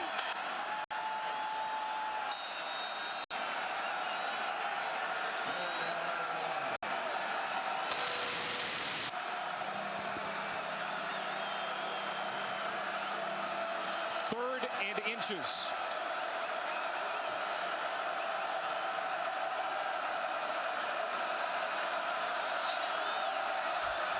Morris is the lone setback, but Nichols will keep it himself, and he's got enough for the 1st down. Clay, there was an awful lot of window dressing there to end up with the quarterback sneak, but absolutely the right call. When you stand next to Matt Nichols and you see how big and physical he is, that's the obvious call on any 3rd down or 4th down and short.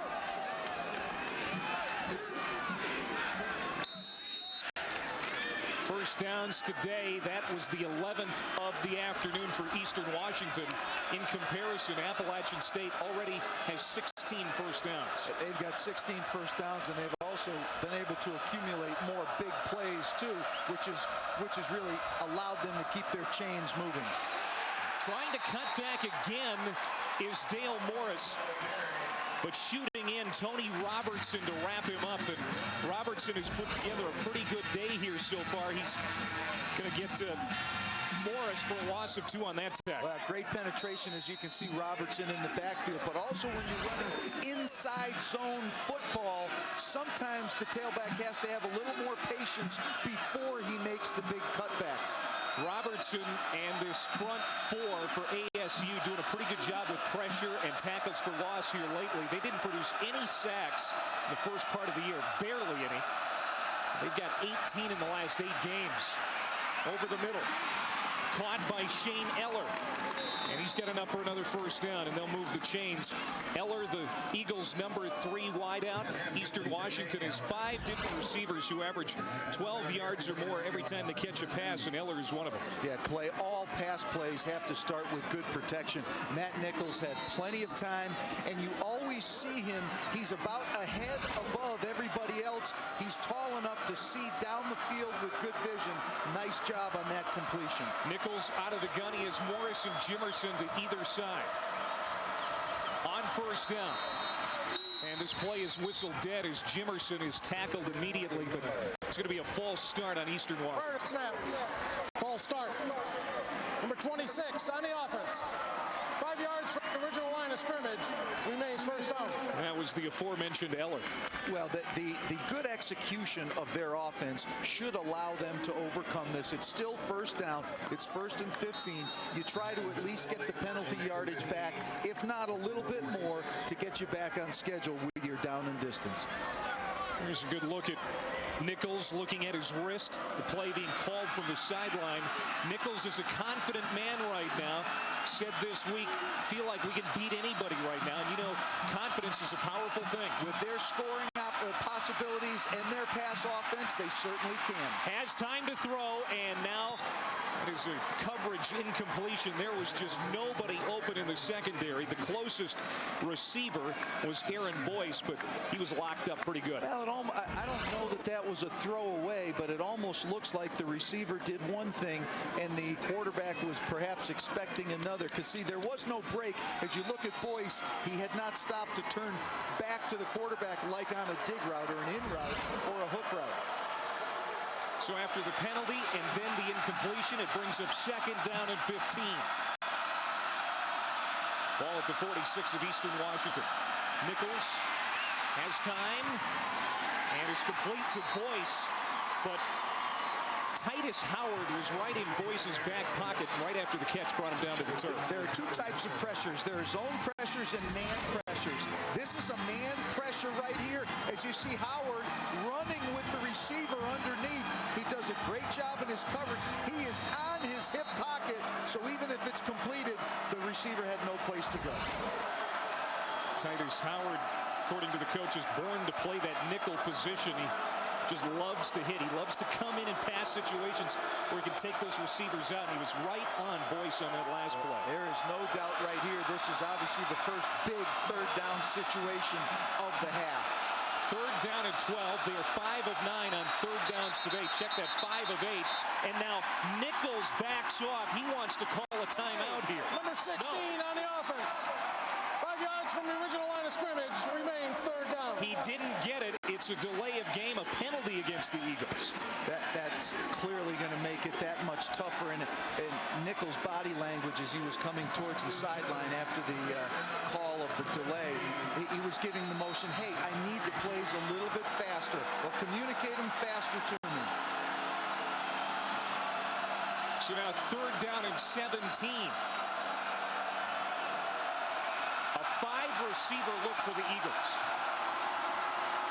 Nichols steps up, almost intercepted. Knocked down in the secondary by Cam Spear, the middle linebacker. Got his right hand on it, almost pulled that in for a pick. Here's what I love about Cam Spear. Number 1, he's a captain, although he's not a starter. And he's out here in a substitution defense.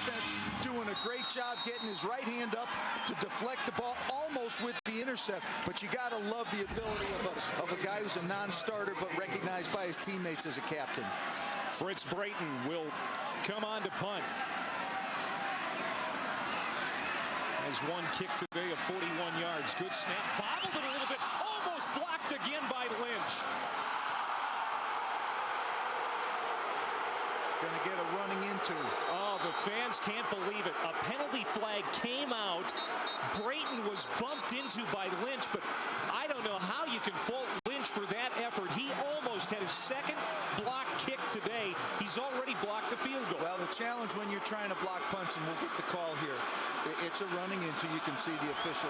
Running to the kicker, number 45 on the defense.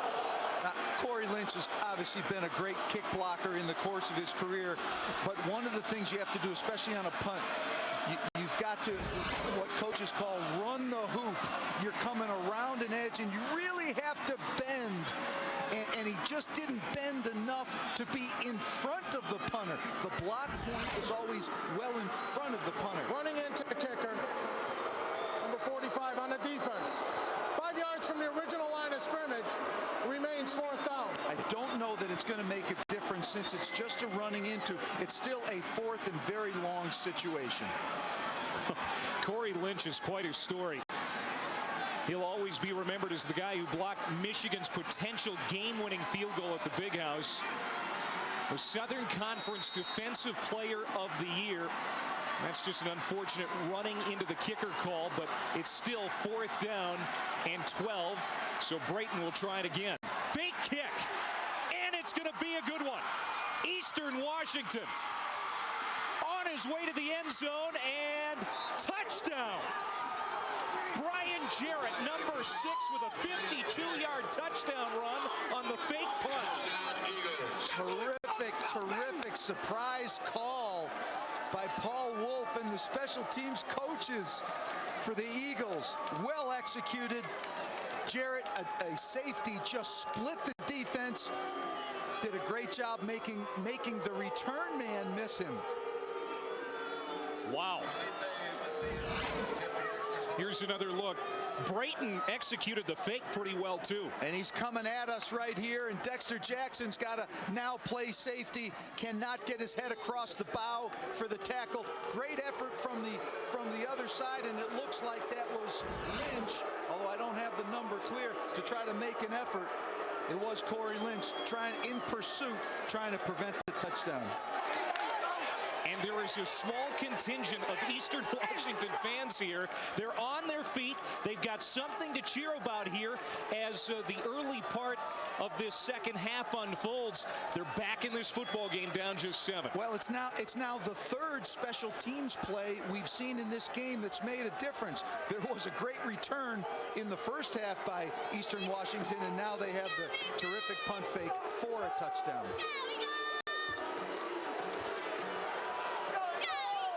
Special teams, always a factor, especially come playoff time. In any closely contested game, often the difference in the game is going to be who performed better in the special teams.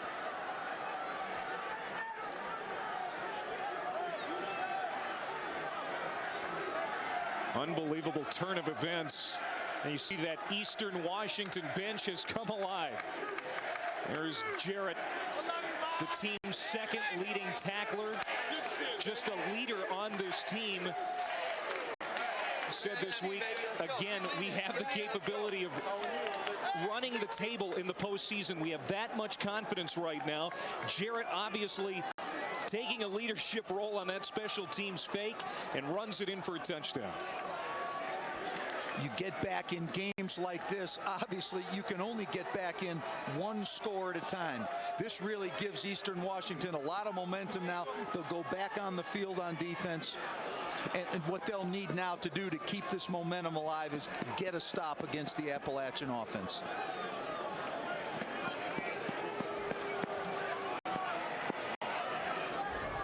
You look at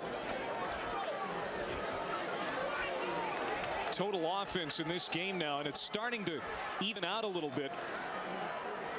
Appalachian State still leading 311 to 215 in total yards, but Eastern Washington has shown signs that they have come to play here today. This is a situation where they don't feel intimidated. They've played at big venues already this year, at Montana, at BYU, and they had a lot of confidence coming into this game. And some columnist this week wrote that Eastern Washington was kind of a Cinderella story. When I mentioned that to Paul Wolf this week, he said, absolutely not. We felt good going into McNeese. We feel good coming in here. Right. They travel well.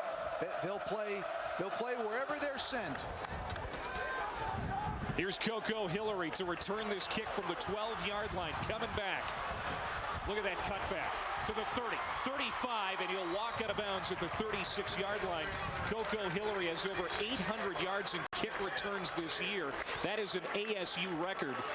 And he is a good return man, so he'll set it up for his offense at the 36-yard line. He's got a 95-yard return on his resume this season for a touchdown, so you know he's got great speed and good vision to find where that seam might be. All right, so Armani Edwards and that Appalachian State offense back on the field.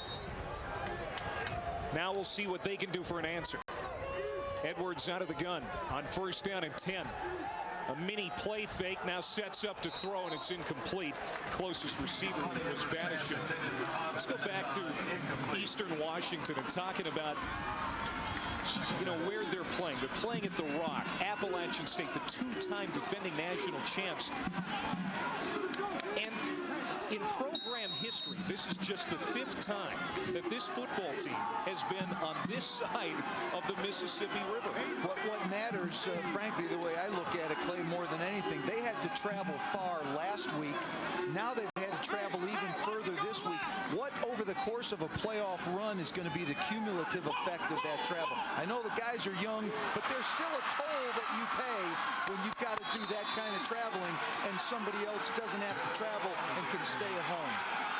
Well, so far, they have fought out jet lag, whatever goes along with getting in an airplane that many times in that short a period of time. And you see Devin Moore, and I think some fans over there thought it was a good thing a penalty flag wasn't thrown, because it looked like it could have been thrown. Well, and he's on the sidelines and being looked at by medical staff. It was a terrific job done by the defense in its pursuit against the speed option to eliminate, or limit, I should say, the game. Edwards caught by Hillary. And he is dangerous when he gets into space, but he was quickly pursued and caught up with by Kevin Hatch. But still another 1st down for ASU. They have got 17 1st downs now. Once again, and we don't see it because it happened so quickly, off of the quarterback's backside came a zone pressure. And when you bring zone pressures, you typically vacate one spot in the middle of the field, and it's exactly where the ball was thrown to Hillary. So Edwards knows where to deliver the ball when he feels the zone pressure coming. Play fake. Edwards wants to pitch, does for Hillary, and he's got enough for another 1st down. He had a gain of 14 on that last reception, and he gets 1st down yardage on this run. Hillary is an interesting story too, Jim. He is a freshman out of Edgefield, South Carolina, a converted quarterback, now doing a great job as a receiver, but they use him in that situation almost like a running back. He's got a great build, 40s, 190 pounds. You talk about a cool customer. Edward has already gotten by one area in his option read. He got to another read, and he dealt the ball off to Hillary. Back with the inside handoff, straight ahead to Kevin Richardson. And this is going to be a loss on the play, about a loss of a yard. It'll be interesting to see how much Kevin Richardson plays here in the second half. Richardson in that 1st half, 5 carries for 33 yards. Again, that ankle is bothering him. It is bothering him, and depending on what's happening with Devin Moore, we may see Richardson for the rest of the half, but he's held up well so far. Corman, Badisham, and Hillary line up wide right. Edwards, the left-handed quarterback, rolling to his left. And got some room along that far sideline, steps out of bounds after a gain of 4. Clay, that was about to be a quick screen to Richardson. He flashes as a protector, number 28 in black, and then he spins and turns, and you can see Edwards was looking for him, but didn't like the look. And when you're able to take nothing and turn it into a gain, that tells you how special the quarterback is. Edwards now rushing the football, 13 carries for 82 yards. 3rd down and 6. Edwards comes over the middle to Batishon, and he is spun down quickly at the 24-yard line. That's another big tackle by Kevin Hatch. Yeah, he's been busy today. Coming out of his free safety spot, coming forward with great intensity to make this tackle. You can see him closing on the ball, and the receiver is small enough where just an arm tackle is able to disrupt him and get him on the ground. Well, the field goal unit has not come on. They are going to go for it here on 4th down and 2. This is a long 2 also, Clay, at least the way it looks at it for us. Edwards hops up in the air, completes the pass. Completed to Nick Cardwell, the tight end, one of the captains on this team, and he steps up with a big reception there. A gain of 12 yards and an important 1st down. Tremendous execution, a hard roll left, and then almost a jump pass back to the tight end who was going against the grain of the defensive pursuit. Tremendous job. Cardwell does not catch very many passes. He's a blocker first, catcher second, but he came up big to keep this drive alive. Now the man down behind the play for Eastern Washington is Brian Jarrett, the man who scored that touchdown on the fake punt. He's an important part of this defense, and to lose him would be critical. He's their 2nd leading tackler coming into the game. He's a guy that has multiple alignments in the course of their 4-2-5 defense. He's often in the front. He's often way back in deep coverage. He can be a pressure. It's good to see him bounce back up. He'll be back. He only has to stay out at least one play. When play is stopped for an injured player, they have to leave the field. But he looks like he'll be back. He had one of the team's interceptions last week. He has 2 on the year. His interception last week, very important in the game at that time. They ended up going on to basically blow out McNeese State, but he is a key component to that defense. So 1st down and 10 now as Appalachian State has it at the Eagles' 12-yard line. Edwards sends 2 receivers to either side. Looking to the sideline, has the call. Now he's going to check and change it at the line. He rarely does that. High snap. He's going to take it himself. And nowhere to go. Got back to the line of scrimmage, but nothing more. Anthony Dotson, number 4, shooting in to make the initial stop. Great job by Dotson, and Eastern Washington's defense right before the snap kind of loosened up so that they could come forward, but you can see Dotson right there. He shows great form with his face up making the tackle. Is there a little confusion on that play? By whom? App State. I'm not sure there was. I think Armani Edwards made one cut too many to the outside. Had he tucked it inside, he might have been able to fall forward. 2nd and 10. Back to Devin Moore. Trying to shed the 2nd tackler after he got rid of 1. But Jared Poole brings him down at the 4. Close to another 1st down, but not quite. And it's going to bring up a 3rd and very manageable, but they're at the 4-yard line anyway. You look at the running lane that Moore is able to run through, and again, you have to credit on Appalachian side, just like on Eastern Washington side, they have 3 seniors with tremendous experience. Kerry Brown, 53 games. Scott Suttle, 53 games. John Holt, 53 games. Those are guys right in the inside of the offense. See what they've done inside the red zone this year. 90%. Moore. Now he tried to cut back and fell down, and now Appalachian State will have to attempt a field goal. And you could see Moore a little bit disgusted with himself. He couldn't get his cleat to catch on this field tour. He needed to just keep going, never change his direction. Just press it right here. Stay to the outside. You're strong enough instead of trying to break down and make a change of direction. The cutback wasn't there. So coming on is Julian Roush. 16 for 20 on field goal attempts this year. He's got a long of 49. This will be a chip shot for him of 21. Hunter Stewart, number 10, is his holder. Russell Wilson, the snap, the spot, the kick, and it is good. And so Appalachian State, after the fake punt touchdown by Eastern Washington, answers back with a field goal, and they're back on top by 10. It was a really good drive for them. They had to overcome right there at the end. Maybe a bad decision by the running back, but they get the points on the board. That's key for them. 12 plays, 60 yards, and a field goal, 24-14. So Appalachian State answers back with a field goal of 21 yards to take the 10-point lead again. 6 minutes to go here in the third quarter. And that was a pretty impressive drive by Appalachian State. They did an excellent job moving it down the field. They faced a little bit of pressure from the Eastern Washington defense, and they responded really well. Georgia Southern and Youngstown State, the other two programs to win back-to-back national championships. Of course, a guy you know pretty well at Youngstown State at that time was Jim Tressel being the head coach. Jim Tressel did a great job there. I replaced Jim Tressel way back in the Wayback Time Machine when he left the Miami of Ohio coaching staff, and I was able to get my first coaching job, but he's a pal, and this thing is trying to break away A.J. Jimerson to the midfield stripe, to the 40, to the 30, on his feet, he could go all the way, touchdown Jimerson. A.J. Jimerson.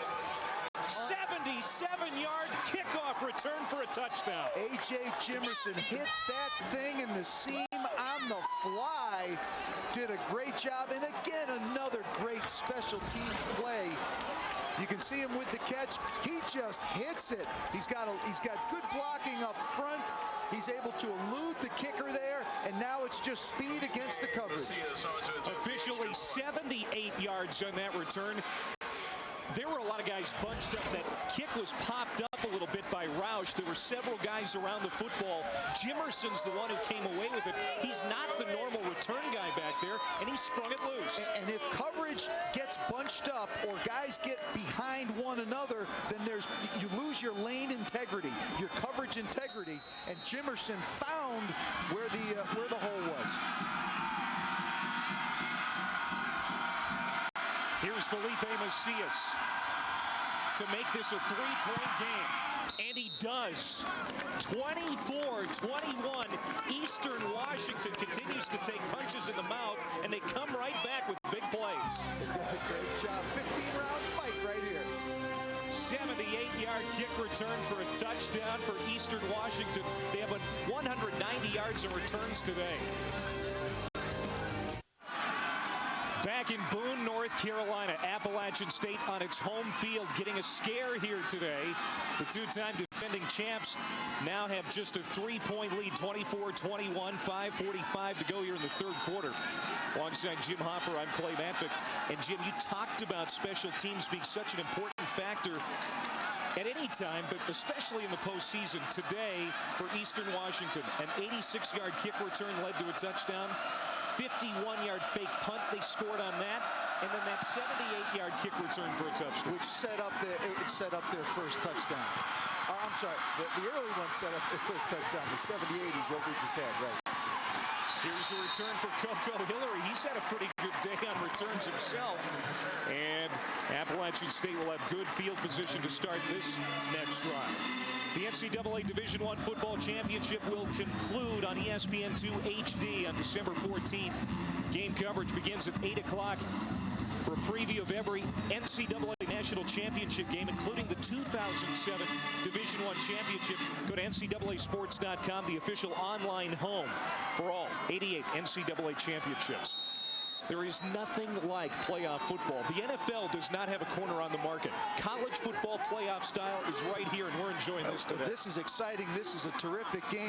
All four of the quarterfinal games being played today are being played by teams that are excellent football teams. So the fact that this is close is not surprising. Edwards' pass is dropped by Hans Badishon. He has the best hands on the team, according to Scott Satterfield. Didn't bring this one in. The ball certainly is delivered easily. There's nobody around the receiver. It's just a drop. You know, nobody feels worse about that than the receiver does when it happens. Second down and 10. And Badishon, again, doesn't drop many passes. See what happens here on this throwing attempt. He flares it out to Devin Moore. And he's got first down yardage inside the 45-yard line, down at the 44. There is a penalty marker behind the play. And I didn't see what this was. Well, there's flags that were thrown literally on the sideline here. And I don't know what that would be for. Unless it's a sideline warning. Sideline warning. Eastern Washington. Sees a first charge warning. There's no yardage involved, but what happens when there's big changes of field position on plays and the officials are running up and down the sidelines, typically when they bump into coaches in the white zone there, that's where the flag tends to come. There's no yardage penalty here. It's really a warning. Field judge just wants his room to operate is what it is. You need a get-back coach. Usually it's the strength guys who, are gargantuan men. Did you have a get-back coach? Oh, yeah. We had some big gargantuan dudes. Edwards drops it off underneath to his running back, Devin Moore, and it's another first down for Moore. Back-to-back receptions and first downs for Devin Moore, the sophomore out of McBain, North Carolina. It just shows the versatility of the offense and the ability of a variety of different players on the offense. Backs catching passes, receivers running sweeps, everybody being utilized. Tight ends who don't often catch it much, making big plays and scoring drives. Kevin Richardson, the finalist for the Walter Payton Award, which is the Offensive Player of the Year in the FCS, dinged up with that ankle injury, but Devin Moore doing a nice job being the feature guy in his stead. He'll get another carry here. Boy, he's tipped up and brought down at the 30-yard line.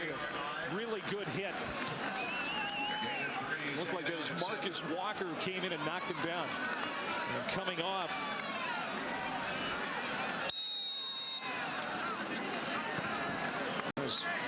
Looks like Greg Peach just came off the field. Yeah. A real key performer on that defensive line. It's amazing to look at the total yards.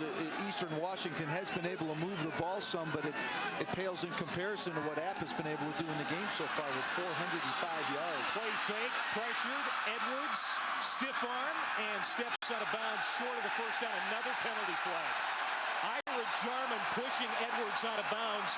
We'll see what this flag means, but tell you what, we have seen some testy plays and some situations along those sidelines. Yeah, this is surprising because Jarman's locked up in the tackle. There's a stiff arm by Edwards. Jarman's locked up in the tackle. Nobody went down on the ground. I mean, it is a hard flags on the far. 5-yard face mask on the defense. Personal foul, late hit, out of bounds on their defense. Both are going against the Eagles, and you can see Paul Wolf giving the official an earful. And it's always tough when it happens on the opposite sideline for a coach because he really doesn't know exactly what might have happened. Here Edwards breaks out runs. There's the face mask. Yeah, that's just a touching. I don't see a personal foul. I can see where the touching on the face mask occurred, but I don't know. He was engaged in the tackle. And there's a lot of momentum when you head towards the sidelines with two fast guys. I don't want to be a lip reader, but, these are tough times. These guys are playing for a big championship here, and you got to get through today to keep being able to advance. Survive and advance is what it's about here. This is the 5th time that the Mountaineers have been in Eastern Washington's red zone. They've got it perched at the 9. First down and goal to go. Appalachian State on top by 3. They're in a battle here with the Eagles. This would be an important touchdown to get a little more breathing room here late in the 3rd quarter. And Devin Moore's going to waltz in for a touchdown. His 6th rushing touchdown of the year. And again, Appalachian State answers right back. Clay, it's always about execution, and what I saw from the Appalachian offense, particularly the quarterback did a great job showing pass and then slipping the ball. You watch him really show pass, and there was good upfield rush. And now a great job done inside with Devin Moore. He's got no shoe. Lost his shoeless Devin Moore with the touchdown. Extra point by Julian Roush. And it's back to a 10-point game. Devin Moore getting a lot of playing time today because Richardson's hobbled. 6 plays, 61-yard drive in a minute and a half. Every drive today for App has been a long one. Well, credit to them for being able to sustain them.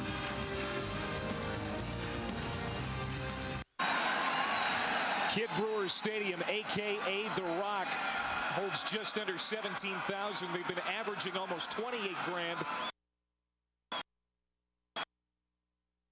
Literally standing room only in this facility.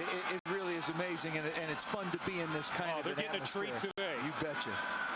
There's Jerry Moore pacing those sidelines. Maybe feels a little bit better now that Appalachian State has gotten back on top by 10. Northern Iowa and Delaware going at it as we speak. It's 7-0 Panthers right now. The #1 team in the country on top of Delaware. And Panthers have been an exciting team to watch this year. Wofford and Richmond coming up later tonight. The winner of that game will get the winner of this game. And we make no assumptions, obviously, with this game. There's a lot of football to play, but you got to believe that Appalachian and Wofford would love to face each other again in their bracket coming out of the Southern Conference. And it would be up to the NCAA to decide where that game would be played. Right.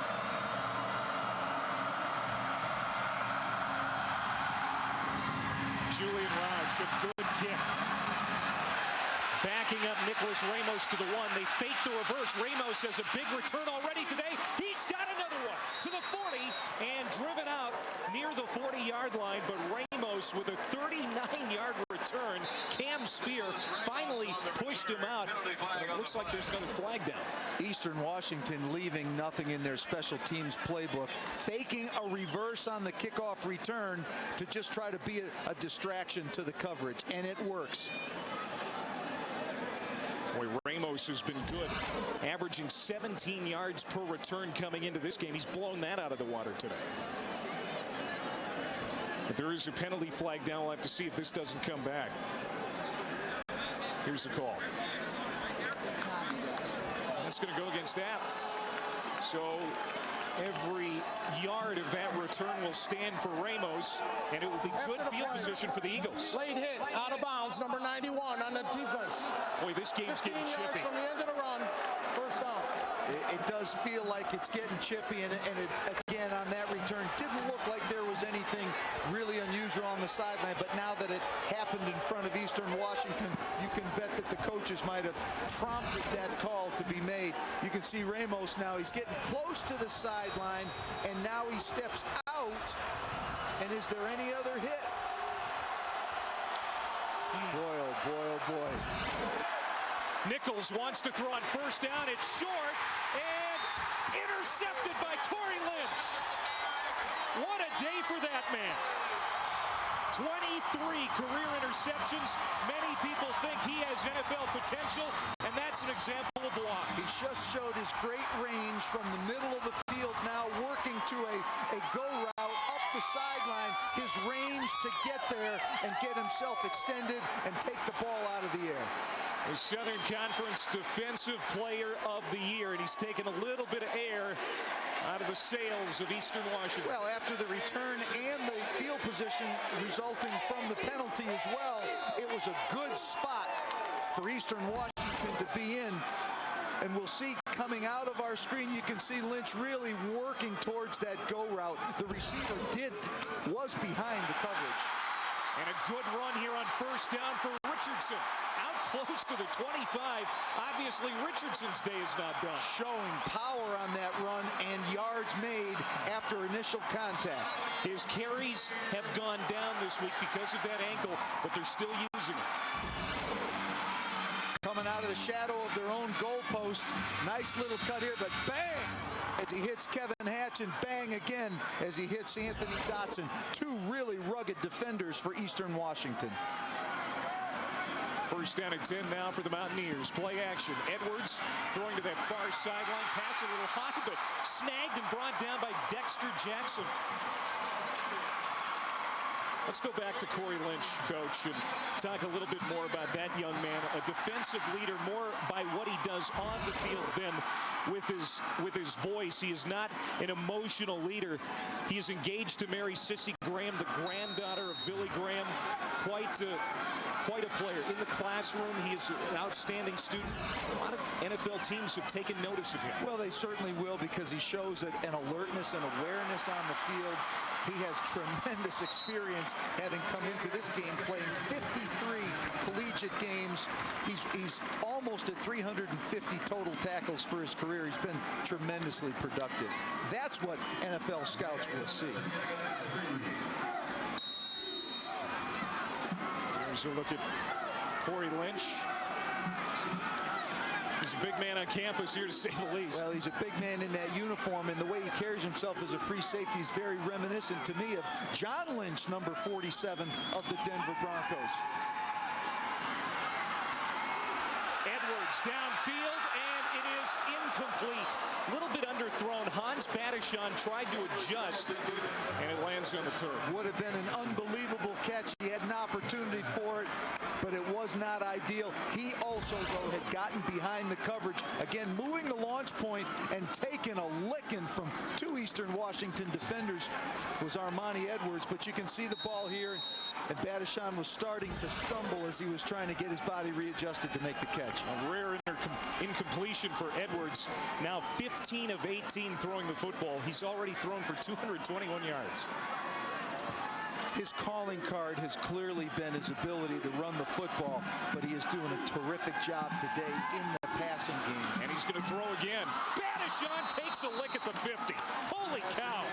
Kevin Hatch, who has thrown his body around quite a bit today, completely depleted the receiver. And Badishon is down, just trying to gather himself.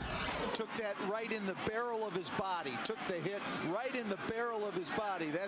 That's a big-time lick by Kevin Hatch, and it's legal. And those are the perils of running underneath and crossing routes for a receiver. And Badishon is still down.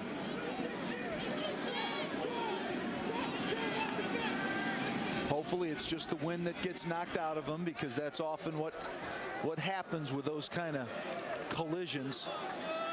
Badishon today, 5 catches for 41 yards and a touchdown. He is shaking the cobwebs away as he gallops now to the sideline. A very good sign. That is good. You know, it's just tough when you're trying to gather your air. Stick, baby. And who was that on the hit? It's Jason Belford right there, with some intensity of his own on defense. JK, that's what I'm talking about, baby. Appalachian State, one of the few times they've been forced to punt here today, calling for the fair catch at the 12-yard line is Shane Eller. And so Eastern Washington's defense makes a stop, and maybe that could change the momentum again. Well, they made a stop, but the field position has clearly now swung back in Appalachian's favor after that return, the kickoff return from Eastern Washington. After the intercept, Appalachian has now been able to recapture the field position with the ball now on the 12. First meeting of these two teams, and it has been a good one here in Boone, North Carolina. National quarterfinal game. First down and 10 from their own 12. Matt Nichols, the sophomore quarterback, will pitch it back to Dale Morris. And he is hit at the line of scrimmage. Now that was a different, I don't know if that was an adjustment that the coaches might have talked about at halftime, but that was a much different formation, a much tighter bunched up formation, a double bunch on both sides, two receivers bunched up tight to the tackles, trying to get blocking angles to run the sweep play. Eastern Washington total offense this season, 470 yards. They've been kept in check pretty much today by Appalachian State. The big plays have come on special teams, but here's a good play on second down. And close to first down yardage for the receiver that time, number 83, Brinson Brown. Again, a quick throw, not a down the field throw, but a wide receiver screen coming back inside by the receiver. He's going to commit to our screen on the left, coming underneath the released offensive linemen who are down the field blocking for the screen. Big Sky, honorable mention this year for Brown. Coming off is Shane Eller. 3rd down and about 1. 5 for 9 today on 3rd down conversions. Run that sneak again.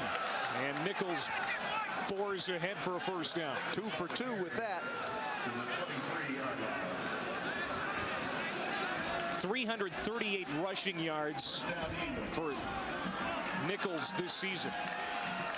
And he hasn't got a 100 yet. He's close. He's got about 97 yards on the day. And you're right, he's got a couple of those sneak 1st downs today that have been very important to keep drives alive. Those are big, you're right.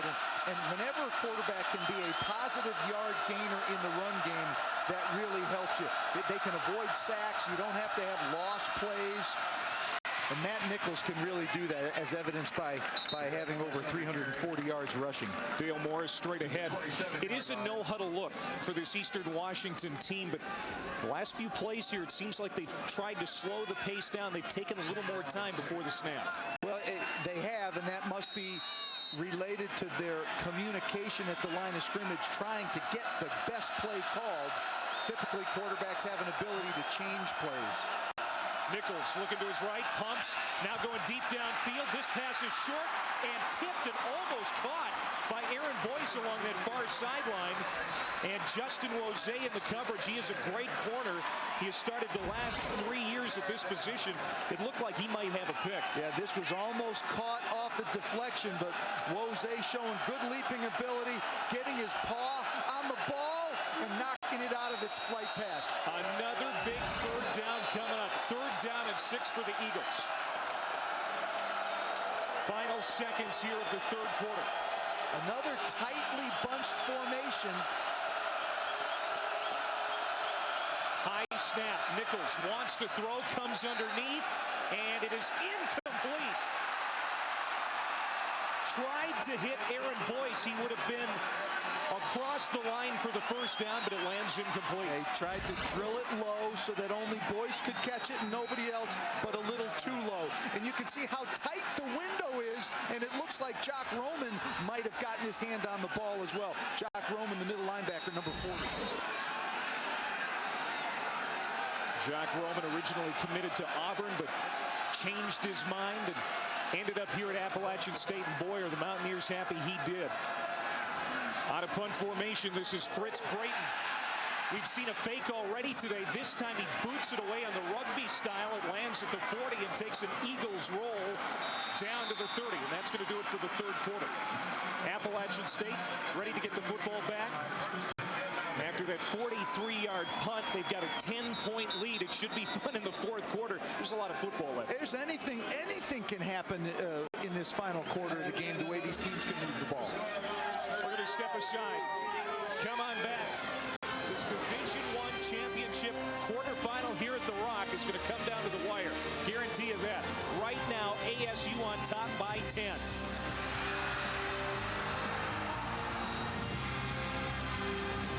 In something other than sports.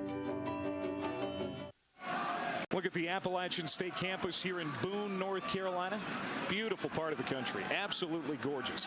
And what a great day for football. And we have seen an outstanding game. Alongside Jim Hoffer, I'm Clay Matvick.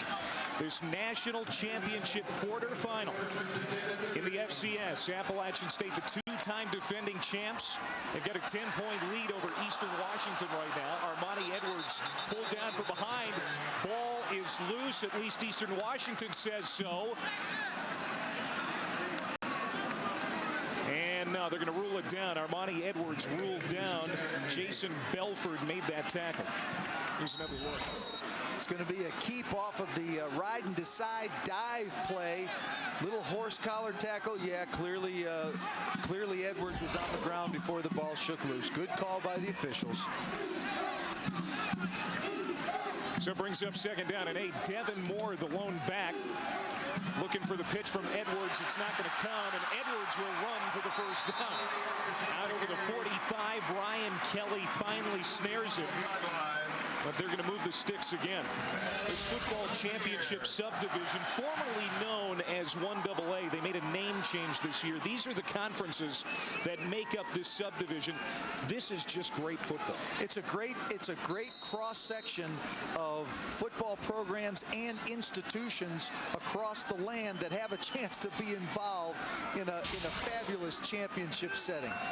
North Dakota State, arguably one of the best teams in the football championship subdivision, still in that transitional phase with their program coming from Division II, unable to play for a championship this year, and that was a great program up there in Fargo, North Dakota. It's really unfortunate, but they knew the rules before the season started that they're going to have to work through their transition from Division II to Division I AA, but they certainly proved it on the field that this year that they've got a great football team and program. Craig Bohl has done a great job as head coach. Their signature win this year, of course, at the Metrodome in Minneapolis over the University of Minnesota in that border battle. Edwards will keep it. He has been outstanding on the ground. He's got another first down.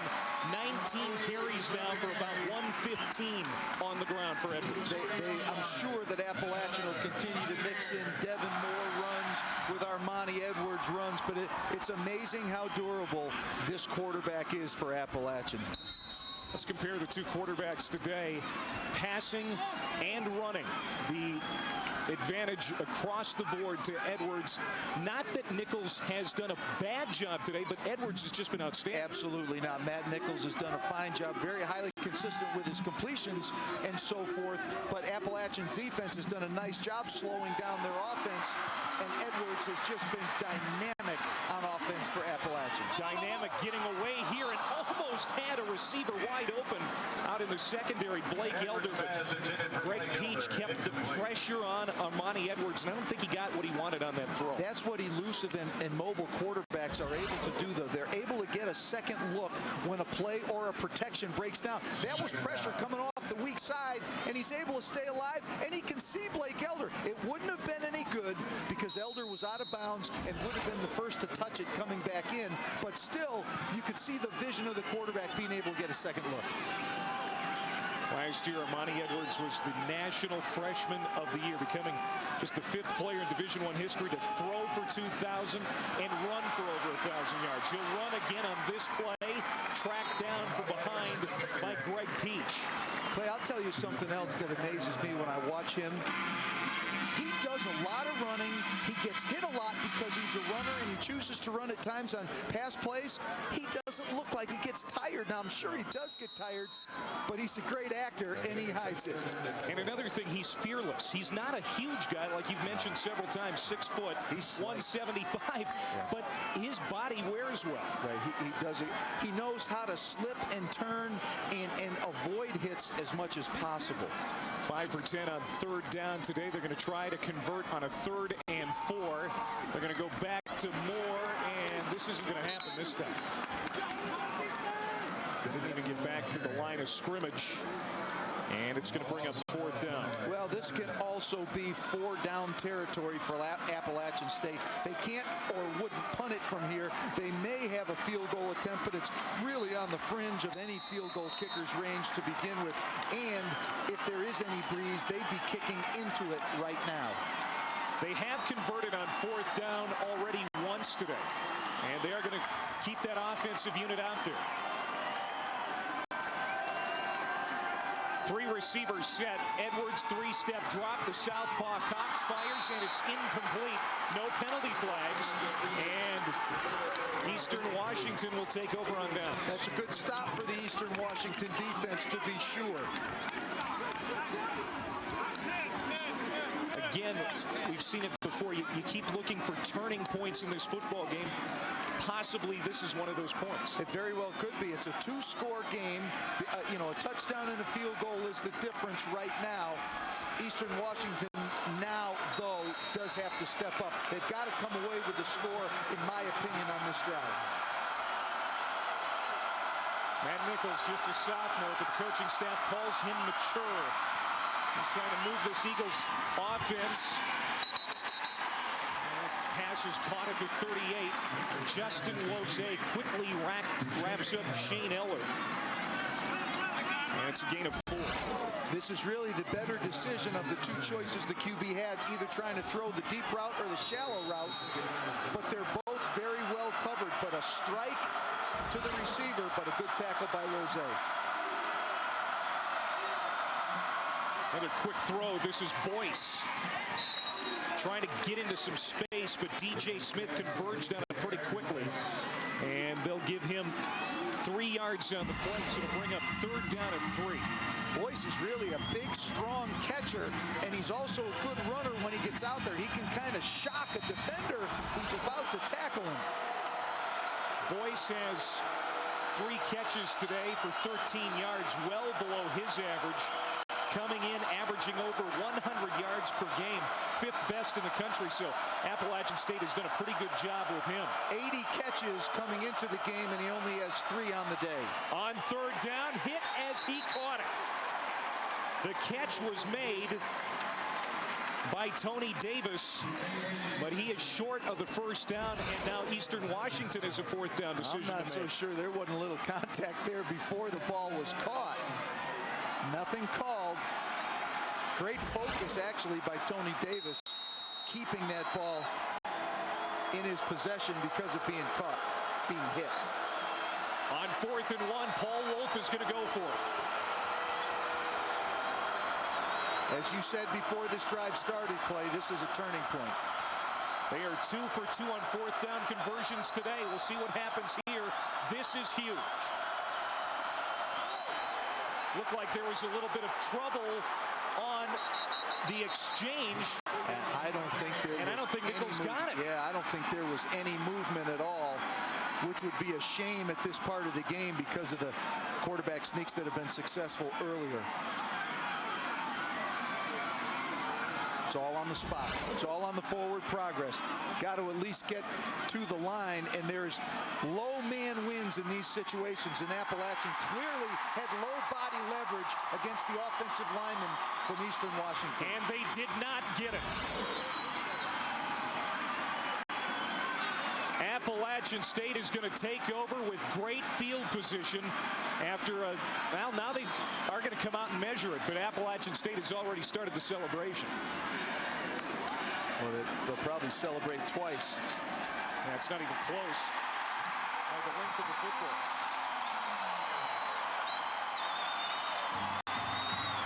And so Paul Wolf gambles. It doesn't pay off.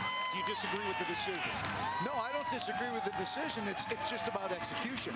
You know, low man one in that situation, and you knew it was coming, especially with the shift of a player on the edge of the formation to be able to help with the surge of the offensive line.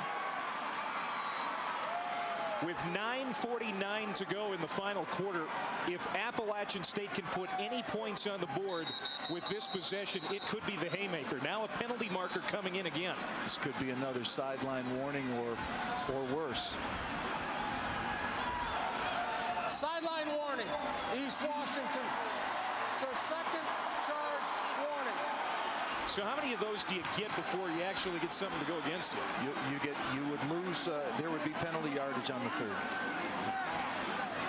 So who's the guy that used to horse collar you? And is that the get-back coach? The Eagle? Maybe that is the get-back coach, but he needs to be on the sidelines. I'm trying to find where that big beak is.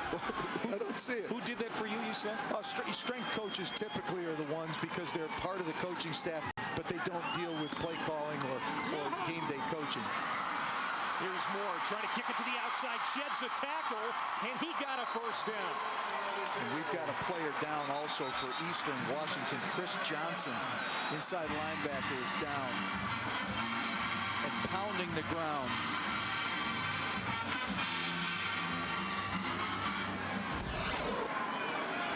Little bounce to the outside, a peek inside, and then a bounce outside, and Moore showing no effects of having been out of the game for a series earlier with an ankle. Now they're going to spot him a little bit short of that 1st down marker. They're going to give him 8 yards on the carry. Apparently stepped out before he got it, but a good run nonetheless for Devin Moore, who has been real good today. 89 yards rushing so far on 21. He's likely to go over 100. And again, Richardson not able to go 100% today because of that ankle, so Moore has been given the lion's share of the responsibilities now, coming off slowly. It's good to see Johnson coming off easily. Actually, it's Tyler Jolly, Coach. I'm sorry. But he's coming off. He's healthy, it looks like. You're so right. That's good. 2nd down and 2 coming up here for Appalachian State. The clock becomes a factor now, too. That's working against Eastern Washington. There's a lot of time, but it has to become a factor pretty soon. And Appalachian's ability to run the ball, whether it's with a back or with the quarterback, is also what comes into play, because they can continue to do what they've done all game, spread them out, and then try to shred them with the run game. And at 7 yards per play, run or pass. Big stop right here. Great pressure by Eastern Washington to get the sack. Jared Kuhl coming in for the sack. He is the team's leader in tackles, but he's pretty good rushing the passer as well. It's his first sack of the game. In fact, the first sack today for this Eagles defense. Now, in fact, even though if this were a throw and an incomplete, it stops the clock. So as bad as a sack can be, it doesn't hurt Appalachian in terms of the clock moving, and they can continue to milk still with a 3rd and 10 situation. Not easy, but makeable. Time to throw. Edwards had a receiver wide open. It was Batishon on that far sideline. He had it, but couldn't bring it in. That's the 2nd time we've seen him drop a pass today. Second uncharacteristic drop, and coverage was soft enough where this was going to be a 1st down. Very catch. And you can see Batishon, he looks it in. He looks the ball into his hands, which is what every receiver coach is trying to teach the receivers. Look the ball all the way to your hands. And he did that. Neil Young on to punt.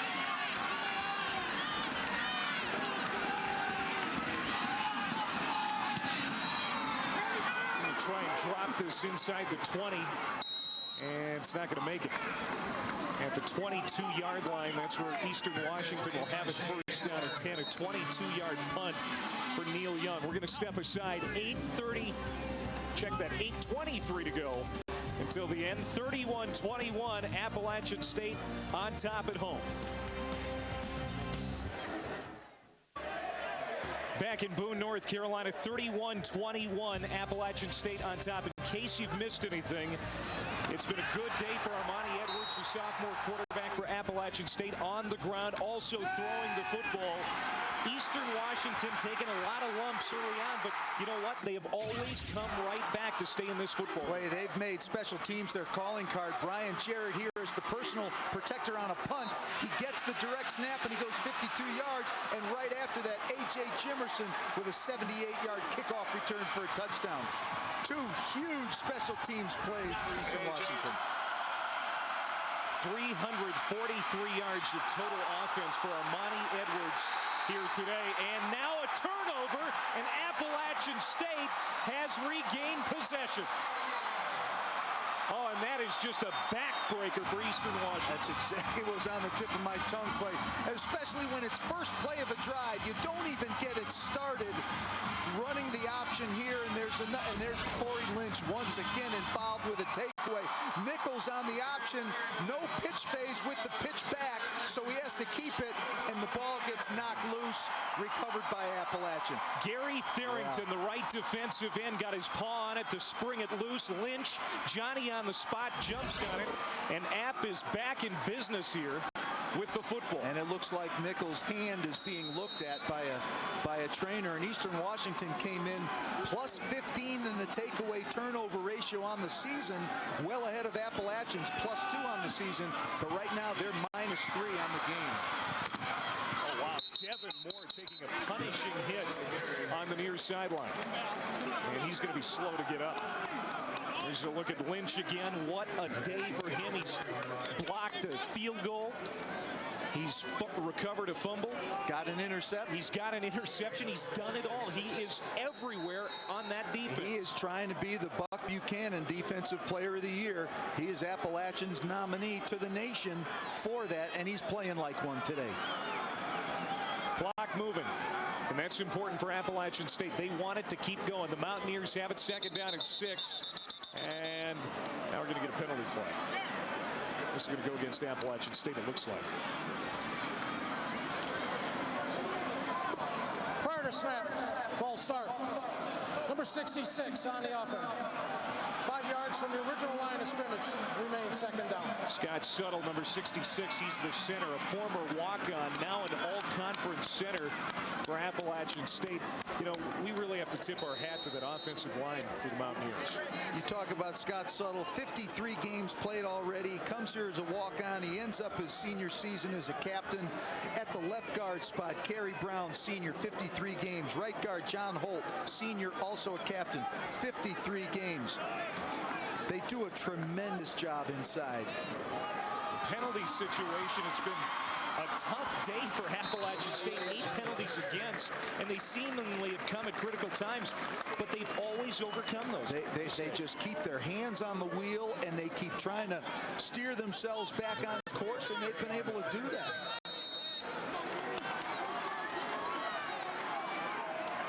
Now, points here for Appalachian State, whether they be 3 or a touchdown, are going to be huge. They just keep making the clock their ally here. Burning a lot of clock here. Daniel Kilgore in the game. He's typically an offensive lineman, but he's wearing an eligible number to win the block on the edge, right where the quarterback is going. There's a ball that came loose but went out of bounds. Edwards waited till that play clock, Jim, was down to 2 seconds. So it's knowing where that play clock is at to burn up as much time as they can. Well, and Clay, and also you have to practice that stuff as well on Mondays, Tuesdays, Wednesdays, and Thursdays when you're dealing with the bleed the clock situation. Oh, it was recovered. Yeah, I thought Tiffin Moore actually recovered there. Yeah. Lucky break for Appalachian State. Look at time of possession. Appalachian State 28-50, 22-54. So an edge for Appalachian State. Last week wasn't the case. App State was blown out in the time of possession part of the game, but still won. They had less than. Here's Kevin Richardson weaving his way. Touchdown Appalachian State. Kevin Richardson with his 14th rushing touchdown of the year. This one from 18 yards out, and that might be the nail in the coffin. Well, we were just talking about time of possession, and that counts in some respects. It's what you do with it. You go back to the James Madison game last week. Appalachian had half the time that James Madison had, but here's Richardson squeezing through a fairly small hole, doing a great job getting the ball into the end zone. He's not 100%, but that touchdown counts just the same.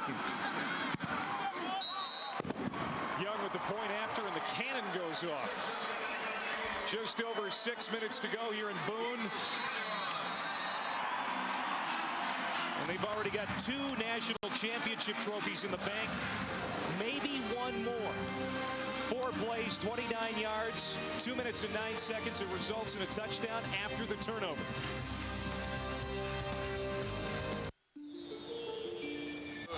They got to go with it. 38-21. Appalachian State on top of Eastern Washington here late in this game, this quarterfinal. And the winner will move on to play the winner of the Wofford-Richmond game, which will kick off at 7 Eastern tonight. Northern Iowa on top of Delaware. Last we heard that was 7-0. It is now 10-0 in that contest. And Southern Illinois and Massachusetts also squaring off in the other quarterfinal today. At this stage, they're all good teams, and they'll keep being good teams, whoever advances.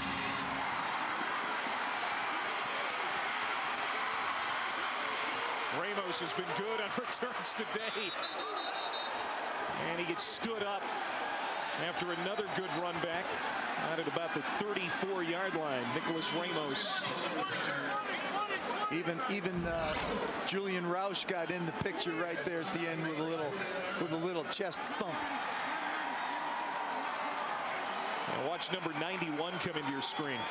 That's not a bad hit for a kicker. That's real good. Just getting there, getting square. Great job. Both of these teams have big guys kicking the football. Nichols wants to throw. Of course, working against the clock here now. Pass incomplete. Titus Howard in coverage. This becomes a tough situation for Eastern Washington because Appalachian knows they've got to try to jam it down the field, jam passes down the field, because Eastern Washington needs big chunks if they're going to be able to get back into this game to win it. Nichols throws it out into the flat. Again, incomplete. He was looking for the tight end that time. That's going to bring up 3rd down and 10. The clock does stop. That's the only good thing that comes out of that play. Not a great pass, but there was nothing that caused it to be a poor pass. There was no pressure. Just ended up being low and near the dirt, near the fake dirt.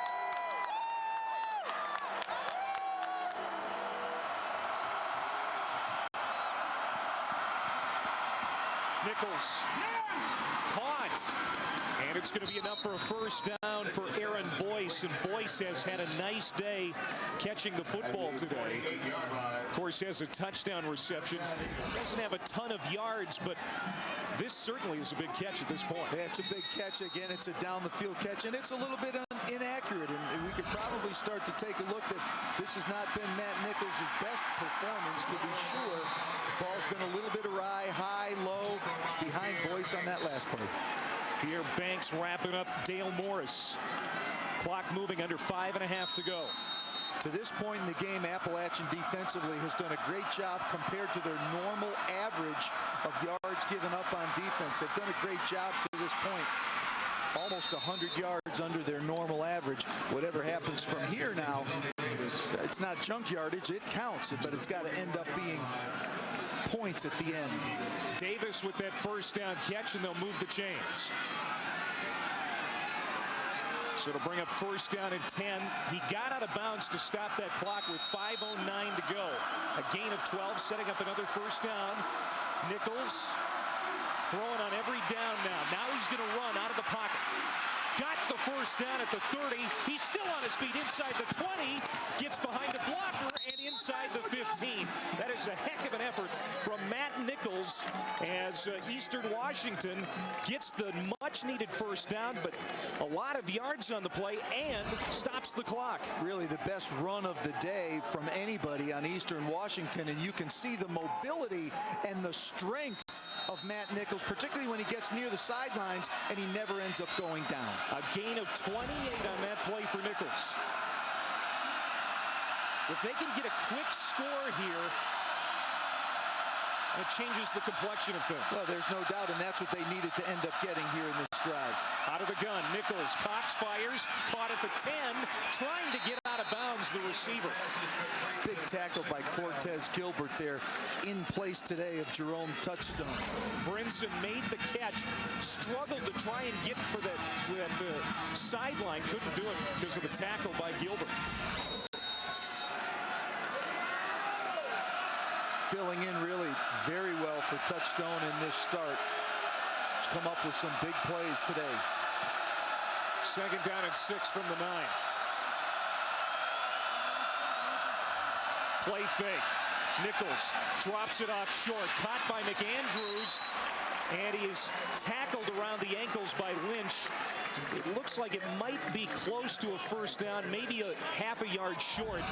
And it'll bring up 3rd and very short yardage here. It's really a great open field tackle. Lynch trying to get his head across the bow. It's the same play action that we saw in the 1st half that resulted in a fumble loss by Eastern Washington on the very next play. 3:45 to play. 3rd down and 1. Nichols is going to take it himself. I don't know if he got the 1st down. I don't think he did. Terrific containment by Justin Wose to force Nichols to step back inside, and he didn't have any push to get further. Just got back to the line of scrimmage, Jim. And this was by design. He was clearly a naked QB keep. Full flow action going to the left. Quarterback keeping it to the right. Great job by Wose getting outside to turn it back in. How about Wose just had him by the ankle and pulling him back so he couldn't lunge out for that 1st down mark. Well, and if it hadn't ended up being Wose, Pierre Banks was right there to clean up too. So Eastern Washington calls a timeout. It's their 1st of the half. What an irony compared to the 1st half. They were out of timeouts before basically the 2nd quarter started. They've got all of them left here, and who knows, with 3:20 left, they may have to use the other 2 to be able to win. The NCAA Division I Football Championship will conclude on ESPN2 HD coming up on December 14th. Game coverage begins at 8 o'clock Eastern Time for a preview of every NCAA National Championship game, including the 2007 Division I Championship. Go to NCAAsports.com, the official online home for all 88 NCAA championships. This has been a fun quarterfinal game. We knew there was going to be a lot of offense. We've certainly seen that. The weather's been great for December 1st. You can't ask for anything better. Big crowd, and this is playoff football, college stuff. It's survive and advance, and all teams know it when they get started with this round of 16 teams from a week ago. Let's remind you what's at stake here. Teams trying to advance to the semifinals right now. App State is in the driver's seat. Wofford and Richmond kick off at 7 Eastern tonight.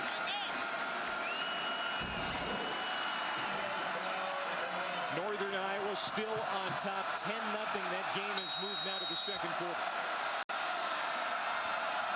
Big 4th down and 1. This is basically the game here.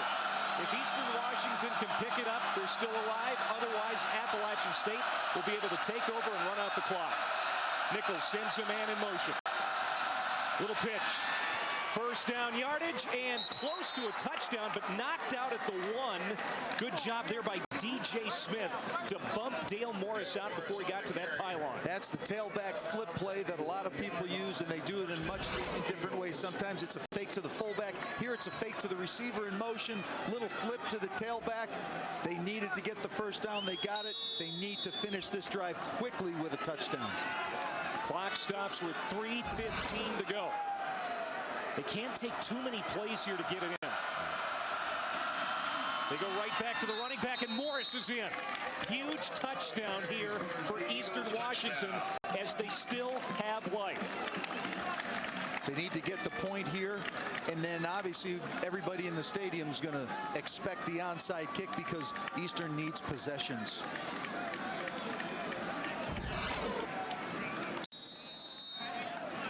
Just an inside power play, the national off-tackle power play. Great surge up front. Moore being strong, going straight ahead. Extra point from Macias is good. An 11-play, 66-yard drive in just under 3 minutes. That's the important thing. It didn't take a ton of time, and Morris runs it in for his first touchdown run of the day. Well, just under 17,000 fans here at The Rock in Boone, North Carolina. This is the second largest crowd in Appalachian State playoff history. They have won 9 straight postseason games, and right now they're still up by 10. The clock is certainly in their favor. They could get 10 straight today, and that would tie an NCAA record. Ties an NCAA record for consecutive postseason wins in football. Really, they're in elite company to begin with. Then if they can keep winning, they become the elite company. It was a close game last week. They got by James Madison with a big play with 22 seconds left. They recovered a fumble to preserve the victory. They've been in a tough fight here today with Eastern Washington, who obviously came to play. But it looks like the Mountaineers are going back to the semifinals, a place that they have become very accustomed to being. They are, and today's performance, they have defensively, they've really stepped it up. Ball did not travel 10 yards, so if nobody touches it, it's Appalachian's ball. And that's exactly what's going to happen. Now the onside kick, it's got to go 10. It's got to go 10, and if nobody touches it, then it automatically goes over to the return team. Ball on the 30, a little surprise bunt, not a surprise bunt, but a bunt with blockers ahead and just not enough steam on the ball by the kicker. How many times a week would a team work on that when you were coaching as far as the onside kick? Because I can't imagine you work on it a ton. No, the team may only work on it on Thursdays, but the kickers would work on it in their individual drills almost every day. Trey Elder, the backup, is in there now at quarterback. He'll hand off to Devin Moore. And Trey Elder is an interesting story, Coach. And this Appalachian State program wouldn't be what they are without him. Usually you don't say that about a backup quarterback, but that's the case here.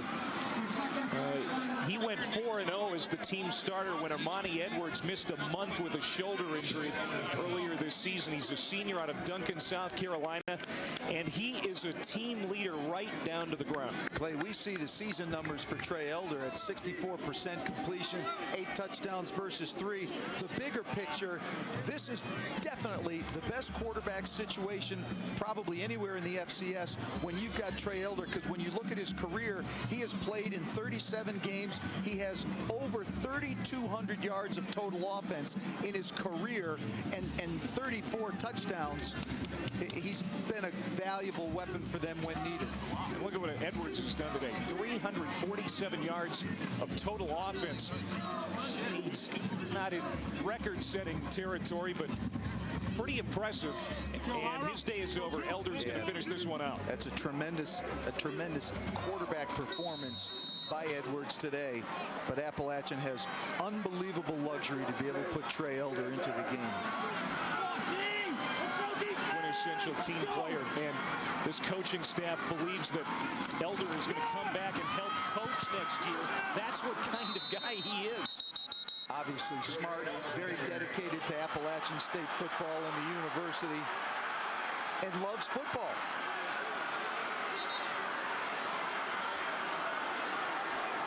Some emotions raging on both sides right now, no doubt. So we got a timeout called here by Eastern Washington, and they are out of timeouts. We have seen this a lot throughout the game here today. Some pushing, some shoving, some words. You know, it's playoff football. That's what happens. These are two teams that play extremely hard. Just a little dust up right here. Guy on the bottom never likes to be on the bottom. You know, guy on the top, he's just playing hard. Greg Peach, first team All Big Sky this week. A lot of All Big Sky performers. First, second, and honorable mention. This Eastern Washington team. It's going to be a difficult flight back to the Pacific Northwest for the Eagles, but certainly an outstanding season for Paul Wolf, his coaching staff, and this team.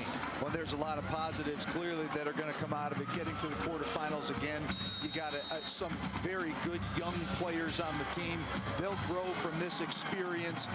It will be a painful ride home, but they need to look back on the entire season and feel good about where they've come from.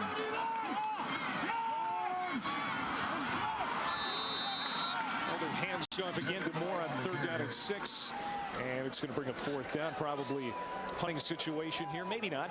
Maybe they'll just go for it. Looks like Elder is going to back his way out to midfield, so they will stay on the field, that offensive unit. Appalachian will bleed that down as much as they can. No reason not to try to run it here. Just got to communicate it quickly. 7 on the play clock.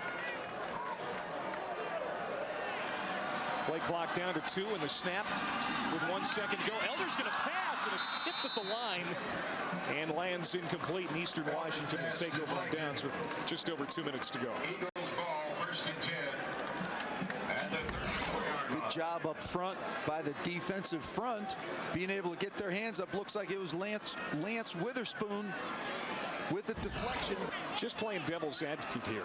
He has that ball picked off, and it's run back the other way. Was that a smart play to pass it there in that situation? Well, obviously they're trying to get the first down, and the yardage dictated in their mind for play calling that it ought to be a pass more than a run. You make a great point. That one is almost picked off, speaking of which. Almost intercepted by the linebacker. That's Chris Johnson. Chris Johnson, number 49, and lands incomplete. Well, Appalachian knows that Eastern Washington's got to pass. Eastern Washington on that last 4th down play, they didn't know that Appalachian would have to throw it. Johnson playing the weak side linebacking position today. He's usually a middle linebacking player, but because of injuries put there today. Nichols to throw over the middle, and nobody home.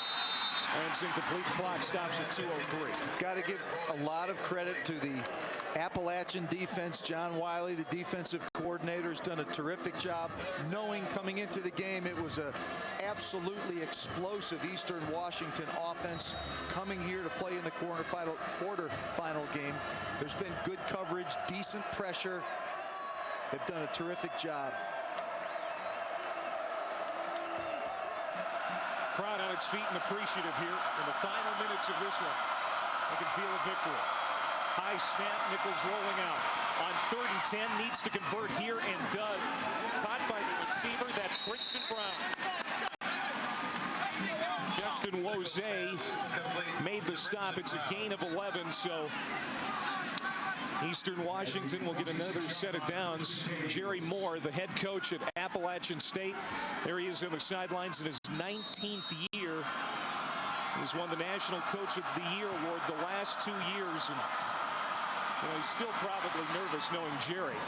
This game is not over until it's over. And there's going to be a penalty flag thrown in here.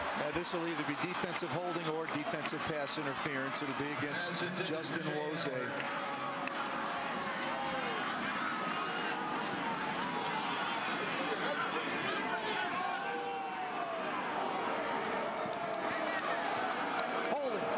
Number 18 on the defense.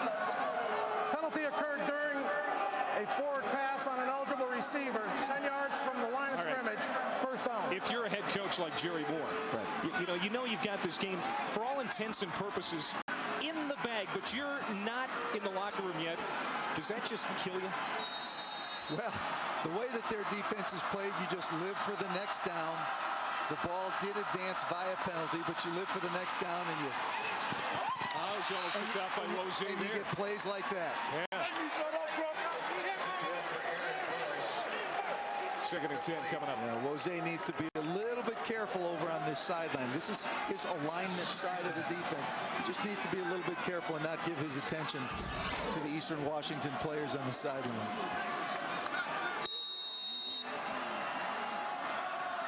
Good play by him. Almost had his 2nd interception of the year. Read and react. They come underneath to Brown. That's going to bring a 3rd down and long. Wose and Farrington combined on the stop. You know, it's surprising that they would try to get the ball on the underneath wide receiver screen. They have to get the ball down the field to advance it here. A little bit surprising.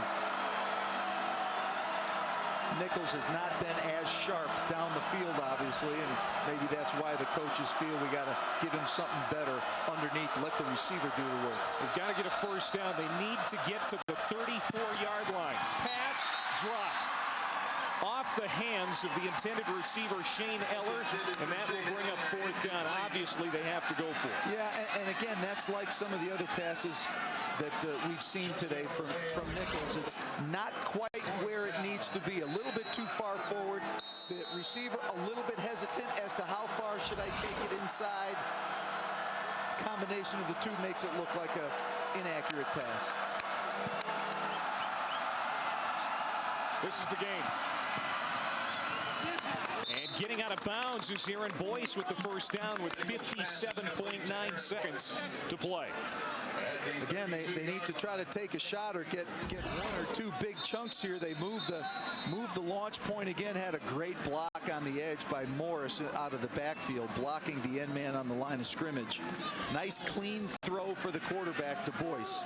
Gary Farrington, number 96, slow to come off the field, but he is doing just that. Yeah, he was hit very, very hard by the back out of the backfield, trying to clean up the edge for the quarterback.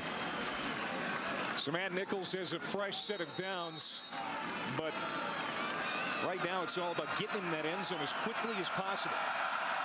4 receivers. Time to throw. Nichols going to the end zone. Caught at the 3. Beautiful catch by Tony Davis. There's the ball down the field that they needed to have. And we've got somebody down on the field for Appalachian. Tony Davis. A great game against McNeese State last week. 8 catches for 131. Makes a big catch here for 29 yards. And Eastern Washington is knocking on the door, but time is of the essence. This is a tremendous throw and catch by Davis down there, fully extended on the vertical route up the field. Great catch, great concentration.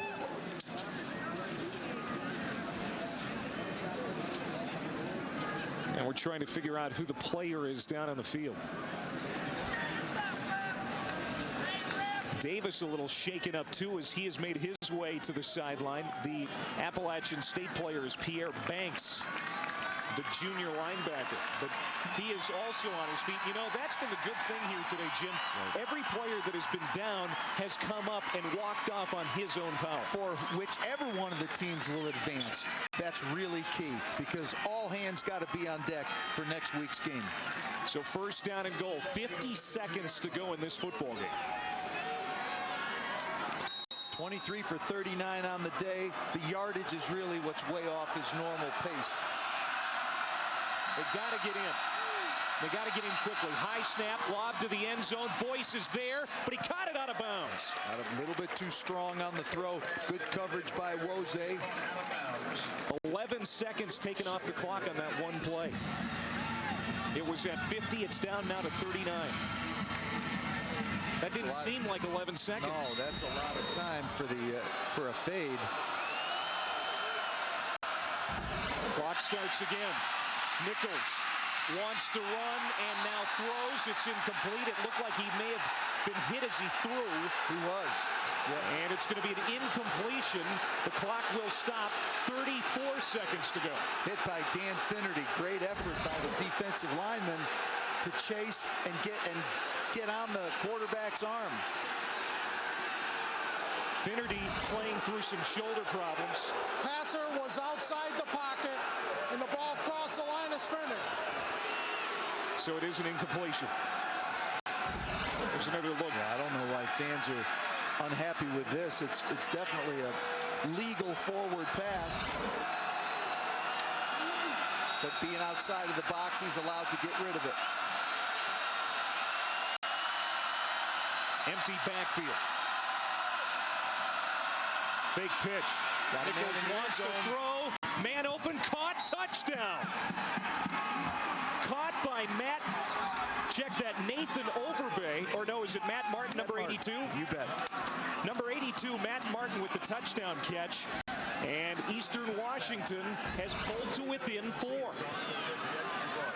Terrific formation and play. A little bit of shifting. You get lost a little bit in your pass coverage. The extra point, all important, and it is good. It's a 3-point game.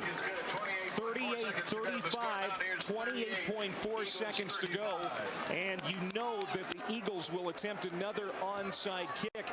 The last one didn't look so good. They need it this time. They have to have it. There's no doubt about it. They've got to execute their onside kick. They've got to out-execute the onside return by Appalachian State.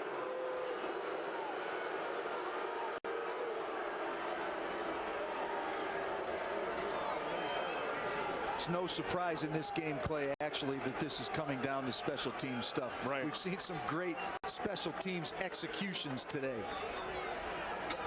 Jerry Moore. You know, it's just a little too close for comfort right now. Still in the driver's seat. You know, a lot has to go Eastern Washington's way right now, but anything can happen. We've seen it happen already today. Right, and now all that's needed, obviously, is the field goal rather than a touchdown. When you deal with 2-score games, Eastern Washington took care of it, getting the touchdown first. I think the Eagles would have liked to put that in the end zone a little bit quicker, giving them more of a chance here, but still, 28 seconds isn't bad. They've got a chance. It's execution at this point.